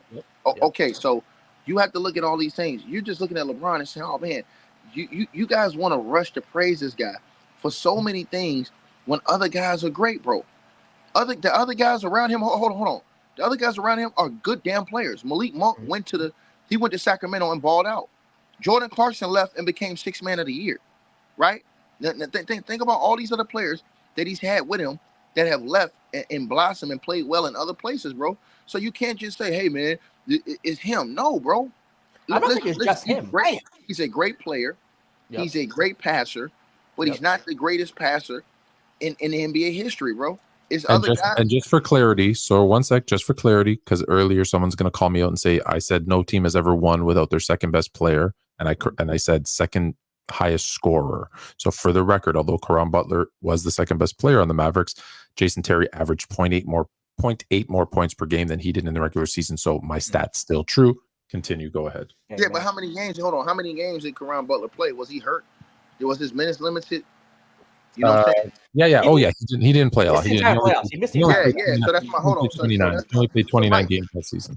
Right. So Jalen still cooked, man. Jalen is a typical LeBron James jockstrap sniffer who has no reason, and he's the reason why people like I exist.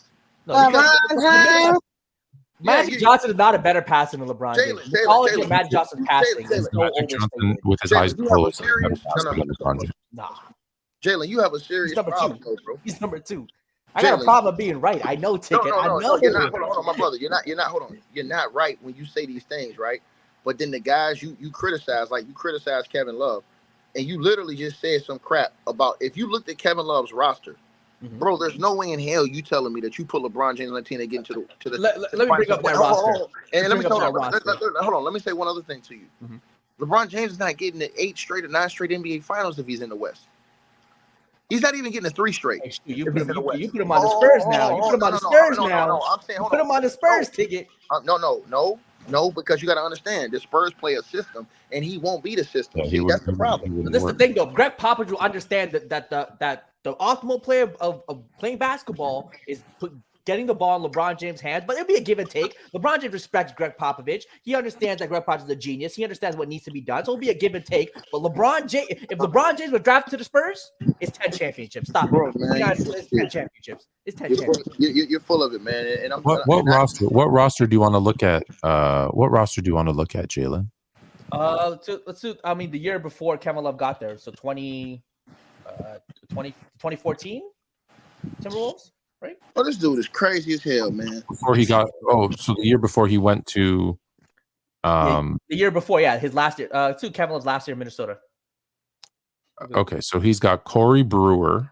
Yep. Okay. Ricky Rubio. Okay. No defense. Kevin Martin. Okay. Nikola Pekovic.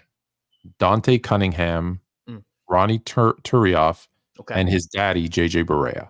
Bro, he's not getting to the playoffs. Okay, I'm not gonna lie. That roster's not getting to the playoffs. You got to add a piece. I'll give you that. I'm gonna give you that. Hold on, Jalen. See, this is why guys like me exist. Because of guys like you have no reason. You would if Fluent never called out that roster, you would have died on that sword that you said LeBron James would have made the play, and you didn't even know. They would have added a piece. No. You didn't even know Minnesota's roster, bro. No, I know Petrovic was on there for sure. He would have been ready. And let's be clear. That season, you had 1, 2, 3, 4, 5, 6, 7 teams in the West win 50 games or more.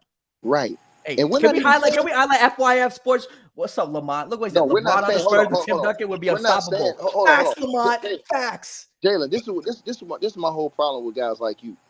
I'm not saying that LeBron James is not a great player. I ain't never gonna say that. I'm not gonna sit up here and say. Yes, hold on. Let me just quickly say, LeBron James on a team with another top 10 player all time. Yeah, sure. Okay, yeah. Yeah. Sure. Okay. I need two top 10 players all time together. Like, come on. Hey, not I wasn't lucky as Kobe and Shaq. Got to play with each other. What do you mean? Hold on. But let's say this though. Here's the one thing you got to say about Kobe and Shaq. Mm-hmm. Shaq didn't win a championship until he played with Kobe. When Kobe played with Shaq, Shaq hadn't won a chip. D Wade had already led his team and won a chip when LeBron went and joined D Wade. See, that's the part you leave out, Jalen. These are very important aspects of the game that you leave out, brother. Those guys were afforded teams that were able to win a championship. That's not true. Hold on, that's not true, bro. It still doesn't make him the greatest passer of all time. But hold on, but Fluent, that's not true. That's a different conversation. But Fluent, that's not true because if that team never got Phil Jackson, they may not got over the hump. That team may not have gotten over the hump. They never got Phil Jackson. With Kobe and Shaq? Hold on. Yes, because remember, when Dale Harris was coaching that team, and Fluent knows this, they won 60 games, bro, and didn't win a chip. They won 60 games and had like 3 All-Stars. It was Shaq. It was Nick Van Exel, and it was Kobe was still a baby though. It was Eddie Jones. No, Kobe was still a baby though. I'm not even. Hold on, and that's my point. And they still won 60 games. Joker. Can we give Tex Winners though his flowers too? Because we say Phil, but let's be honest, it was the triangle offense. But changed the dynamic there too. But Fluent, here's your cap, and you always like to do that. But see, here's the thing: with Phil comes in the psychological aspect. Yeah. No. I'm giving Phil his flowers. I'm just saying though, and in cooperation with Tex and his offense. That's all. Yeah. Listen. I think when you had a talent like that, I think it's more about managing. For example, look at Steve Kerr. This nut can't manage an Olympic squad. This is absolute nuts. He's such an overrated coach. You got all the. He's your first ballot Hall of Famer. You got all the best players. That just shows how terrible the Hall of Fame is, because he will be a first ballot Hall of Famer, and he's a terrible coach that lucked into a greatest talented team. But Fluent, that's what I'm saying to you. That's why I value guys like Phil Jackson more, because if Phil was coaching this team, forget Tex Winter. If Phil was coaching this Olympic team, you wouldn't have any of the problems that you've seen. Oh, wait, hold on, time out. Phil lucked at the Kobe, Shaq, Jordan. That's not true. Hold on. Come on. Phil got it going on too. Stop right there. That's not true. You have to remember one thing, Jalen. When Phil came along, here's what destroys you guys or you about Phil Jackson. When Phil came along and got Mike and got Scotty, okay, yeah, they couldn't get over the hump. That's cool. Mm-hmm. He got them over the hump, right? Okay, no problem. Boom, right? Hold on. Now check this out. So can we get Lamont up here too? He's cooking. Hold on. When he goes to LA, Shaq and Kobe are on the verge of falling apart already. They were on the listen. That team, if Fluent remembers this, he's a Lakers fan.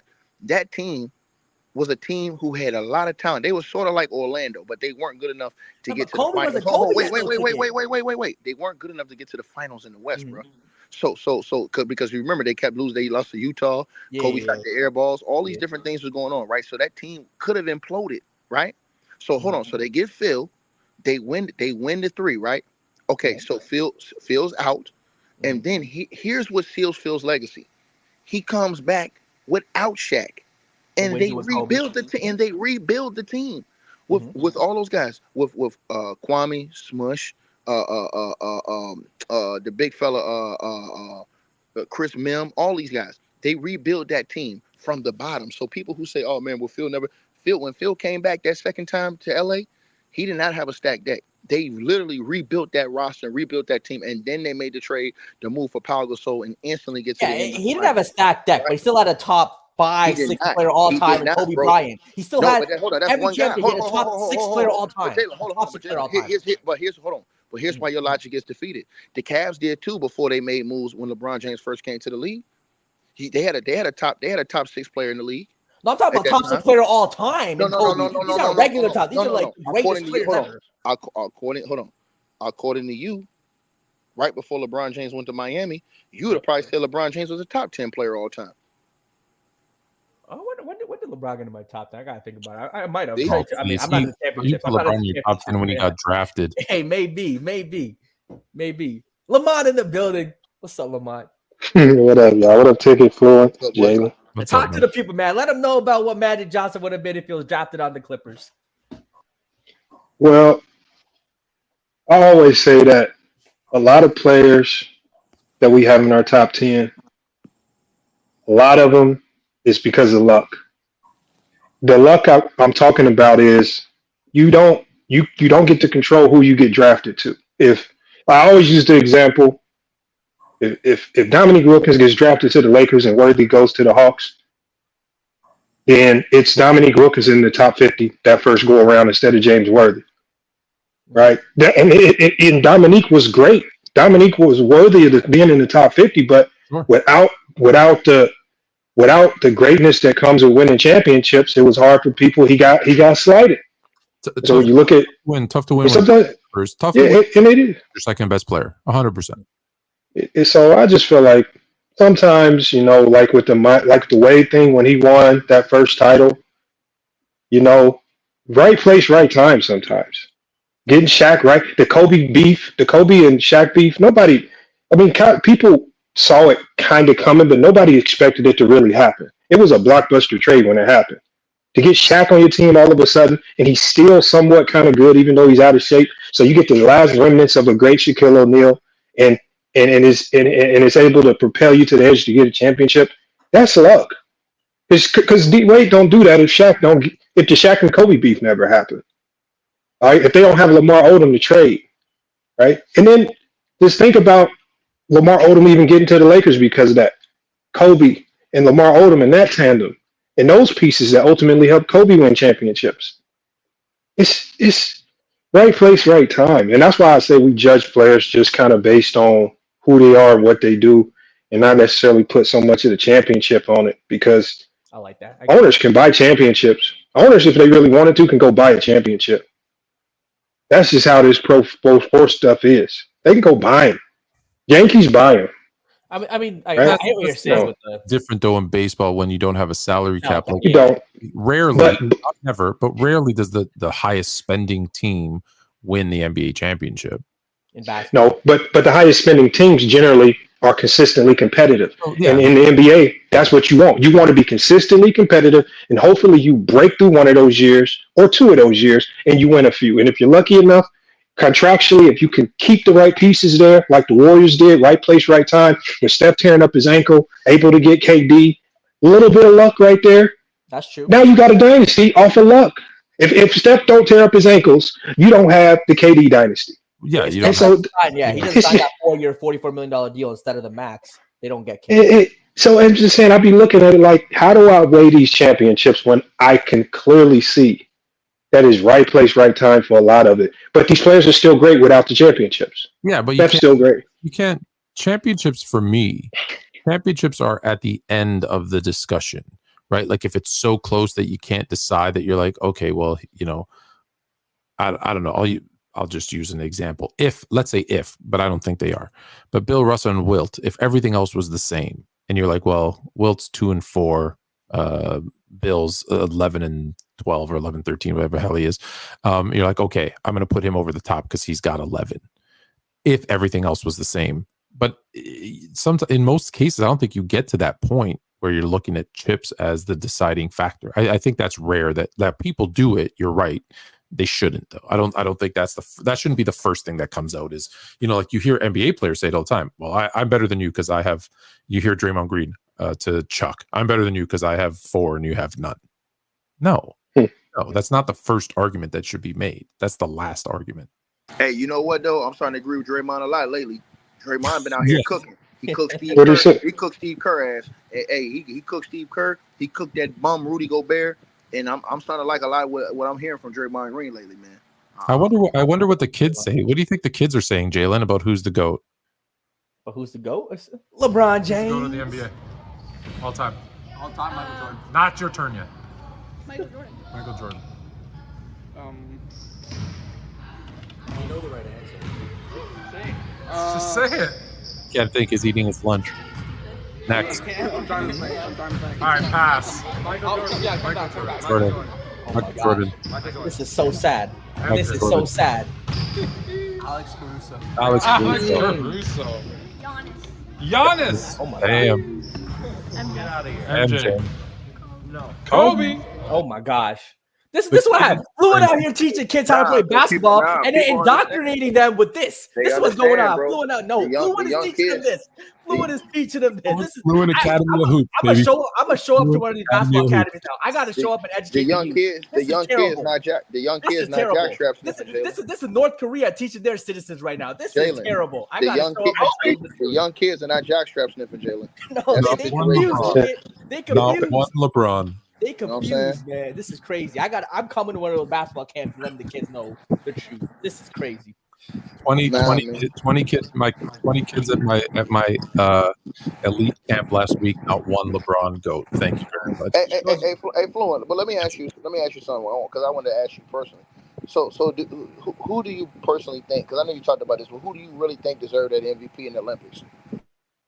Well, there's no MVP of the Olympics. However, LeBron, based on they allowed him to lead that team, and statistically he led that team, and he was the guy. I think it was kind of like his last dance for the Olympics. It goes to LeBron. It goes to LeBron. He was the most consistent throughout all. I disagree. Had 2 great games. I disagree. Had 2 great games. That's no, crazy. I love LeBron, but no. For what I saw, no. I can't do it, man. Lamont, think about this, Lamont. If LeBron would have had 60 in the last 2 games and played the way he played and closed the deal, you couldn't tell Jalen anything. You couldn't tell any of these guys anything. LeBron was guarding Jokic. They were getting. You're asking me a different question. You're asking me a different question because if the question is, does Team USA win without Curry those last 2 games? The answer is no. But those are the biggest moments. Based on how they vote for MVP, and when I look at a guy who played the most minutes, was second in points, second in steals, first in assists, first in rebounds, first in field goal percentage, that's the guy who's gonna get the MVP. But Fluent, he played the most minutes.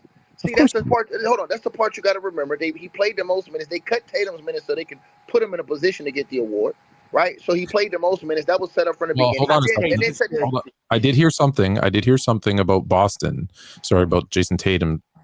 Now, again, unconfirmed, but what I was told was Boston had asked Steve Kerr not to play him because they just signed him to his big contract, and that's actually part of the reason Jalen Brown wasn't even on the team. I don't believe that's true because they were upset he wasn't getting time. The owner cut Steve Kerr out, said he wouldn't play Steve Kerr. The Boston people was going crazy. Maybe for PR, but that's what I've been told by someone close to the team. There's no way people really think someone other than LeBron should have won. LeBron was guarding Jokic when he was cooking. I don't give a damn. Hold on. I don't give a damn what he was doing, Jalen. All I'm saying is this, Jalen. This is what I want you to understand. Right? We always talk about the players who rise the biggest in the biggest moments. Mm-hmm. All I'm saying is this, bro. If LeBron James did exactly what Steph Curry did, you would be on here saying LeBron's MVP. Sure. You would not be saying, hold on, right. See, LeBron that's my had point. Hold on, LeBron was consistent throughout the whole tournament. Hold on, Jalen. See what I'm talking about, Fluent? He said sure. No, take it. If LeBron had 5 bad games and 2 good games, I would say he's MVP. Bro, you just exposed. Hold on, my brother. Hold on, Jalen. You just exposed yourself. Hold on. You just exposed yourself, dog. You just exposed yourself. You just said. No. I know. I asked you straight up. I said, bro, if LeBron James did exactly what Steph Curry did in the Olympics, in the past 2 games, you would say no. You would say he was the MVP. Hold on. No. So if LeBron had 4 bad games. Hold on, Jalen. So here's my point to you. With everything LeBron James did, without Steph Curry's heroics, they wouldn't have won a medal. They might have won the bronze. And without LeBron James, they might not even made the medal round. They might have been the bronze medal game. That's not true, Jalen. Steph had a terrible first 2 games. You see how Steph was shooting the first 2 games? Jalen, let me answer the question. Jalen, let me answer the question, Jalen. The first 2 games that they won by like 30? Hold on. Yeah. So Steph was struggling shooting. That's not true. Well. Kevin Durant was playing well. LeBron was playing 30, Jalen. Fluent. Okay, the first game, sure, but look at the other games. Fluent, this clown is easy to cook. Listen, Fluent. Never. So this clown is sitting up here saying, "Hey man, they wouldn't have won it without LeBron." That's bullshit. Fluent, respectfully. Bro, hold on, Fluent, respectfully. We've already seen KD and Tatum win a gold medal without LeBron James. So what the hell is this doofus talking about? He makes no sense whatsoever. You just made the list. Hold on. Jason Tatum and KD already won a gold medal in 2020. They already did it. So for you sitting up here saying they couldn't do it without LeBron, that's bull. They've already did it without LeBron. No, I'm not saying they. I'm not saying they wouldn't have for sure, but they would have struggled more. That was a harder Olympics they won. That was a harder competition in that Olympics than it was in this one that they won in 2020. So what are you talking about, dog? Hold on. At the end of the day, Jalen, the games that LeBron played well. They won by like 30, so they would have won those games regardless, right? Thank you. Do they beat Serbia? Without Curry? No, but they don't beat Serbia without LeBron James. That's not true. You don't know that. That's the thing. LeBron, no, stop it. They don't. And Fluent, you got some new stuff even down the there. South Sudan game, even the Sudan game. I saluted Eric for that. I know. Yeah, whoever's new subs, salute to y'all, man. That's you and Lamont bringing in new subs. Thanks, guys. Nah, that ain't me. That's you. Yo, but look, Steph Curry. Man. Y'all rocking with my boy Fluent over here. My boy Fluent always be putting out this great content, but I don't know why he's got this jabroni Jalen up here. This foolish. Hey, bro, listen, man. I can't listen, bro. I can't bear you. Canadian brothers. I already got problems with Chilltown. I can't bear Jalen. You the worst, bro. I mean, listening to Fluent and Chill. You know what's love. Listening to Fluent and Chill, bro. I already got problems listening to Chill. But to you, sir, you are the absolute worst. You just hate all of Fluent's partners. You just hate that we're bringing the truth. You are the worst, bro. You are the worst, my brother. I'm just being honest with you, man. Sometimes when you say the truth, man, it hurts people. I'm just saying when we look at moments though, bro, and you think about it, there would be Bron wouldn't even be in the MVP contention if it wasn't for Steph Curry. You wouldn't, because everything he did, it wouldn't have mattered. Because if Steph Curry doesn't do a virtuoso and go for 36, then turn around and score 24, and the way he did it down the stretch, listen, let me tell you something. I'm gonna be honest with y'all. France probably would have stolen that game if Curry didn't go crazy like that. They had all the momentum. They had all the momentum leaning towards them. They couldn't stop. They couldn't stop that one guy, Fluent. He should be in the NBA. Yabusele, he needs to be in the NBA. He's built like a goddamn freight train, and they could not stop him. Nobody, AD couldn't stop him. Bron couldn't stop him. Nobody could stop that guy. You understand what I'm saying? Where are all the people that were saying the Dream Team only faced like 12 NBA players, and this year's Team USA was going to face like 90, now that they actually only faced like 7? Where are all those people? I don't know. They were kind of the. Did they disappear, those guys? No, the Dream Team only faced 5 NBA players. Oh, yeah, but listen. But hold on. Let's say this right here. Right? There's 3 on Croatia. But let's say this right here, Fluent. What other ones? But the Dream Team still would have smoked these guys out. Hold on. Here's the difference between the Dream Team. When they get you down, they're beating the hell out of you. They're not letting you back in the game. These guys turn the ball over. They're careless with the basketball. They allow you to get back in games. They allow you to hang around. Bro, the Dream Team would have snuffed that out, man. There's no way Jokic is getting through that Dream Team big man assembly that they had on the Dream Team, bro. There's no way. And I'm talking about 92 or 96. There's no way, bro. Because he would have been. They had Listen, Shaq was coming off the bench. I don't know what would have happened. I don't know what would have happened, but I would have loved to watch David Robinson, Jokic, and Patrick. David Robinson has a better match. Shaq was coming off the bench in '96. If you remember, 96. 96. Yeah. Shaq was coming off the bench in '96, and there was nothing Jokic could do with Shaq. He would be in foul trouble guarding Shaq. And you know this. Sure, yeah, no, I'm with you. I got Shaq third all time. I'm not. So, but my whole yes, how did I know? I have Shaq the third greatest player of all time is Shaquille O'Neal. I've been saying this for a while now too. Hey, Fluent, that international competition is overrated this year. They're not as good as what people say. The French team, hold on. The French team either got bench players in the NBA besides Wemby and Rudy. They weren't that good. Ticket, man. You're preaching. That's not true, Ticket. That's not true. I don't believe that. Okay. Hey, Lamont. Let me ask Lamont because Lamont seems to be arguing a little. Lamont, let me ask you: Is there any team in the Olympics that has 3 guys that can make Team USA's roster? 3 guys on one team? Probably not. So it's not a competition yet. I don't care. They've gotten better, but it's no competition yet. No, I'm saying the world's gotten better because, like, for example, you look at a Serbia team. The Serbia team had like 4 guys that refused to enter the NBA draft because they just wanted to stay in Serbia. That was also the case back in the 90s when you had guys like Oscar Schmidt who didn't like where he was drafted, so he didn't come over. There was guys where the perception was European players are soft, so we're not going to bring them over, but now we're saying they weren't that soft. You know, the guys who did Petrovic and stuff, no one ever said he was soft. Bro, no, we saw their best players come over, and they were at best slightly above average. We didn't see the best players come over in their prime. Like Arvydas Sabonis came over. That was not the same Arvydas Sabonis. But Arvydas wasn't the same after he tore his Achilles. That was when he was 24. So he was out of his prime early in his career, even in Europe, because he tore his Achilles. Right, but the guy we saw early wasn't the guy that we saw in the NBA, was my point. Because people say, oh, he wasn't as good as we thought because they look at him in Portland. That wasn't the guy in Europe. He was promising, but he got hurt too early in his career for us to really know what he could have been, I believe. That's a fair point. And he did from what he looked like, he was pretty good for, like I said, for us in Europe watching him. He was, but again, he never got to play against them. Hey, but Fluent, here's the indictment right here, bro. So your key players on these teams, on Germany's team, are bench players in the NBA. Those are your key players on their team, right? Schroeder, what you call, all those dudes are bench players in the league. I see what you're saying in terms of overrated, because people look at, well, Jokic, you know, he's an MVP. But after Jokic, it's like it's Bogdan and then who? Right? Giannis was an MVP, but look at the rest of that Greek roster. Like, but wait, you're the main guy who says there's guys in the NBA who don't get their shot because of politics. There's guys in the NBA who are really good but don't get a shot. Are y'all not incorporating the team aspect? Some of those teams have been playing together for years. Team USA gets thrown together 2 weeks before it starts. But hold on. That means a lot. That means a lot. That might have been true. That was more true for the teams in the 90s than it is now, because you said it. There's more guys playing in the NBA now, so they don't get to play with their country team now like they used to. Thank you.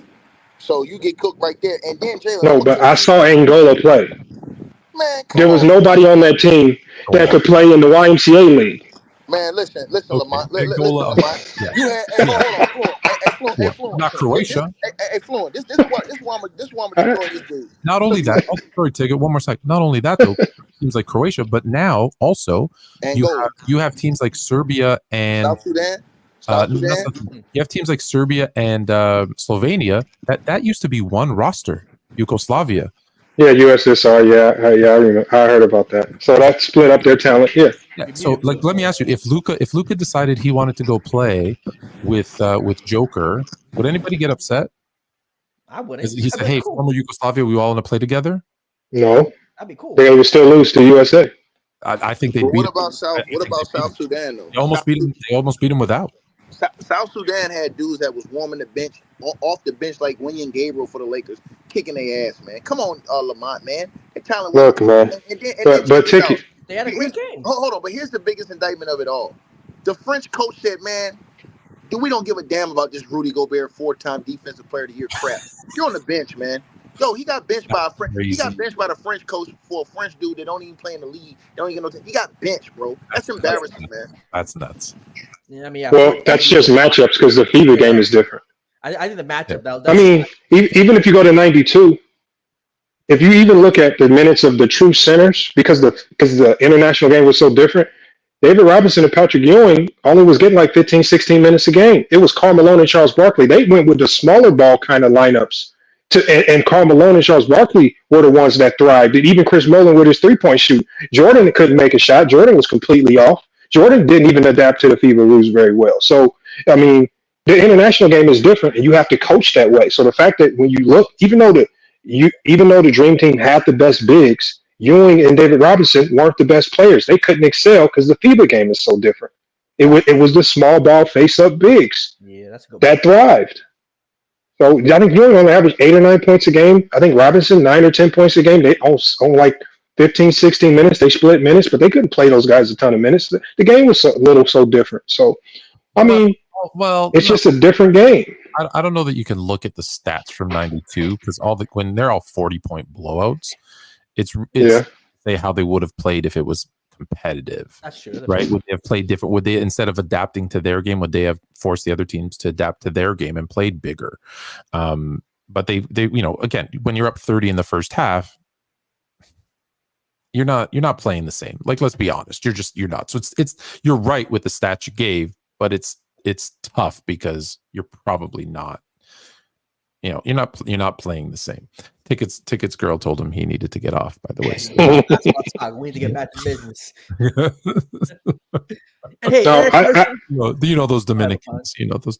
And about Curry, I believe that. Yeah, tell me that. Well, let's end it on this. Tell me why you think Curry should have been the MVP.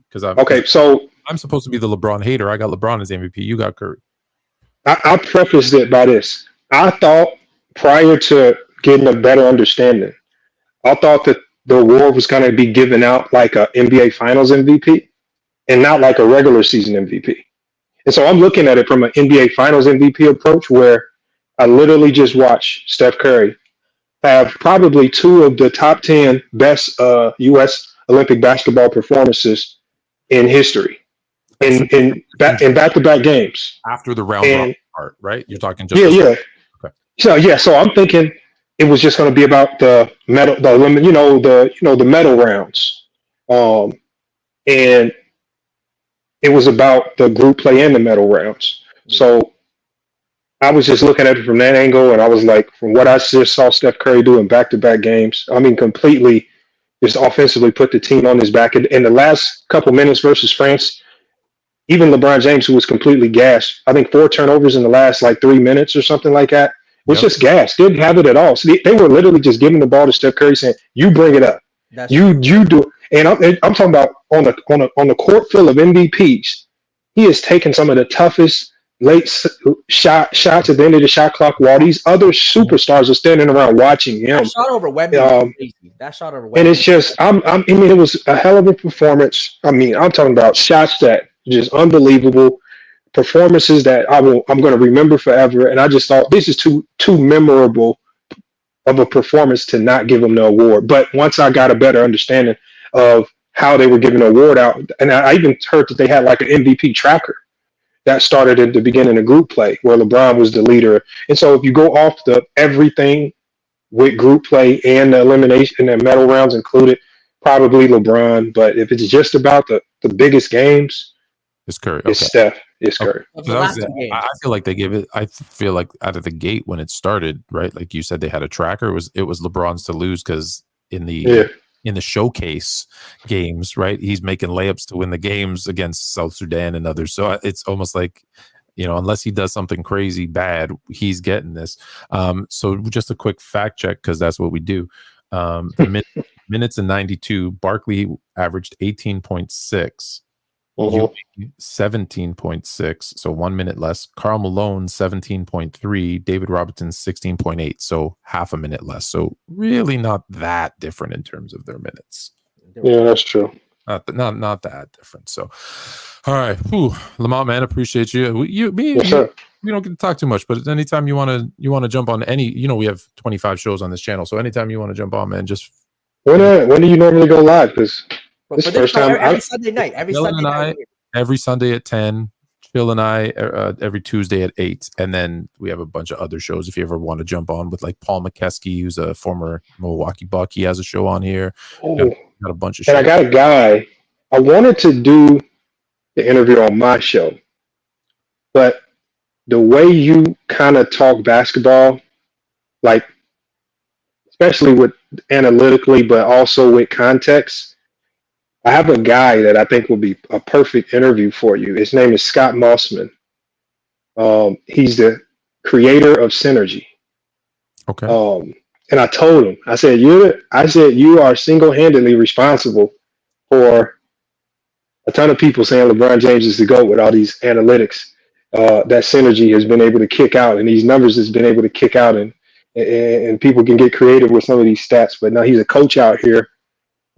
He actually sold his share, but he's the creator of Synergy, man, and he always talks about how they created it. I think it'll be a good conversation. Yeah, anytime. Yeah. You got my. I'm gonna put my email in the private chat. Just hit me up, and I'm gonna give you his contact information. See if you can get him on the show, because I think that'll be a good conversation. Yeah, no, absolutely. Hold on, where's the private chat at? Yeah, but I didn't even know you guys had. I thought it was just you and Chill. I remember the Fluent and Chill show. Yeah, I didn't know you had your own show. We left Player's Choice. Brought Fluent and Chill back here on Tuesdays. Jalen and I do this on Sundays, but we got. So I said Paul McKeskey does a show. Like I said, he's played with the Bucks, the Pistons, and I want to say the Warriors in the 70s and 80s. So he has a show called We Got Next. We got a couple guys do All-American Hoops. So obviously hoops. So we got what, 4 or 5? What am I? How I've been missing all this? I gotta subscribe. That's crazy. I've been missing all this. We're only like 2-3 months in. So we're new. We're just building. We're just building. Hey, keep grinding, man. Keep grinding. All right, y'all. I'm gonna get up out of here. I'm gonna let y'all close this thing out. You remember how it was the first couple of months when you started? Yeah, actually, I can't lie. Ticket gave me a big boost when I first started. So he kind of going back and forth with Ticket when I first started kind of helped give me a little kickstart. And then it kind of started to take off on his own from there. A little controversy, yelling, jabbing. People want. But Ticket, listen, he's not here to defend himself, but he knows Ticket's afraid of me, so he wouldn't do that. He wouldn't do that with me. He doesn't want to give me. Ticket in a head-to-head debate. I'm trying to see. I don't know, man. I'll beat Ticket every time because he'll get too emotional. Yeah, he don't deal with too many facts. It's good narratives. He has entertaining narratives, but I don't know if the numbers are there and the facts are there to support some of the stuff. He's my favorite. He's my favorite just because I know he's still listening. Like I said, I appreciate you coming on, man. I got your email. I copied it in, so I'll hit you up. Jalen, my guy, next week. All right, y'all. We're gonna watch. Peace out, Lamont. We're gonna check in on we're gonna watch every fourth quarter of the 2009 Orlando Magic versus Cleveland Cavaliers to show that LeBron James isn't the greatest passer of all time. I mean, that's not going to showcase that. LeBron became even better passer, but we'll watch that series. Well, it is. Until next week, and now you're more fluent.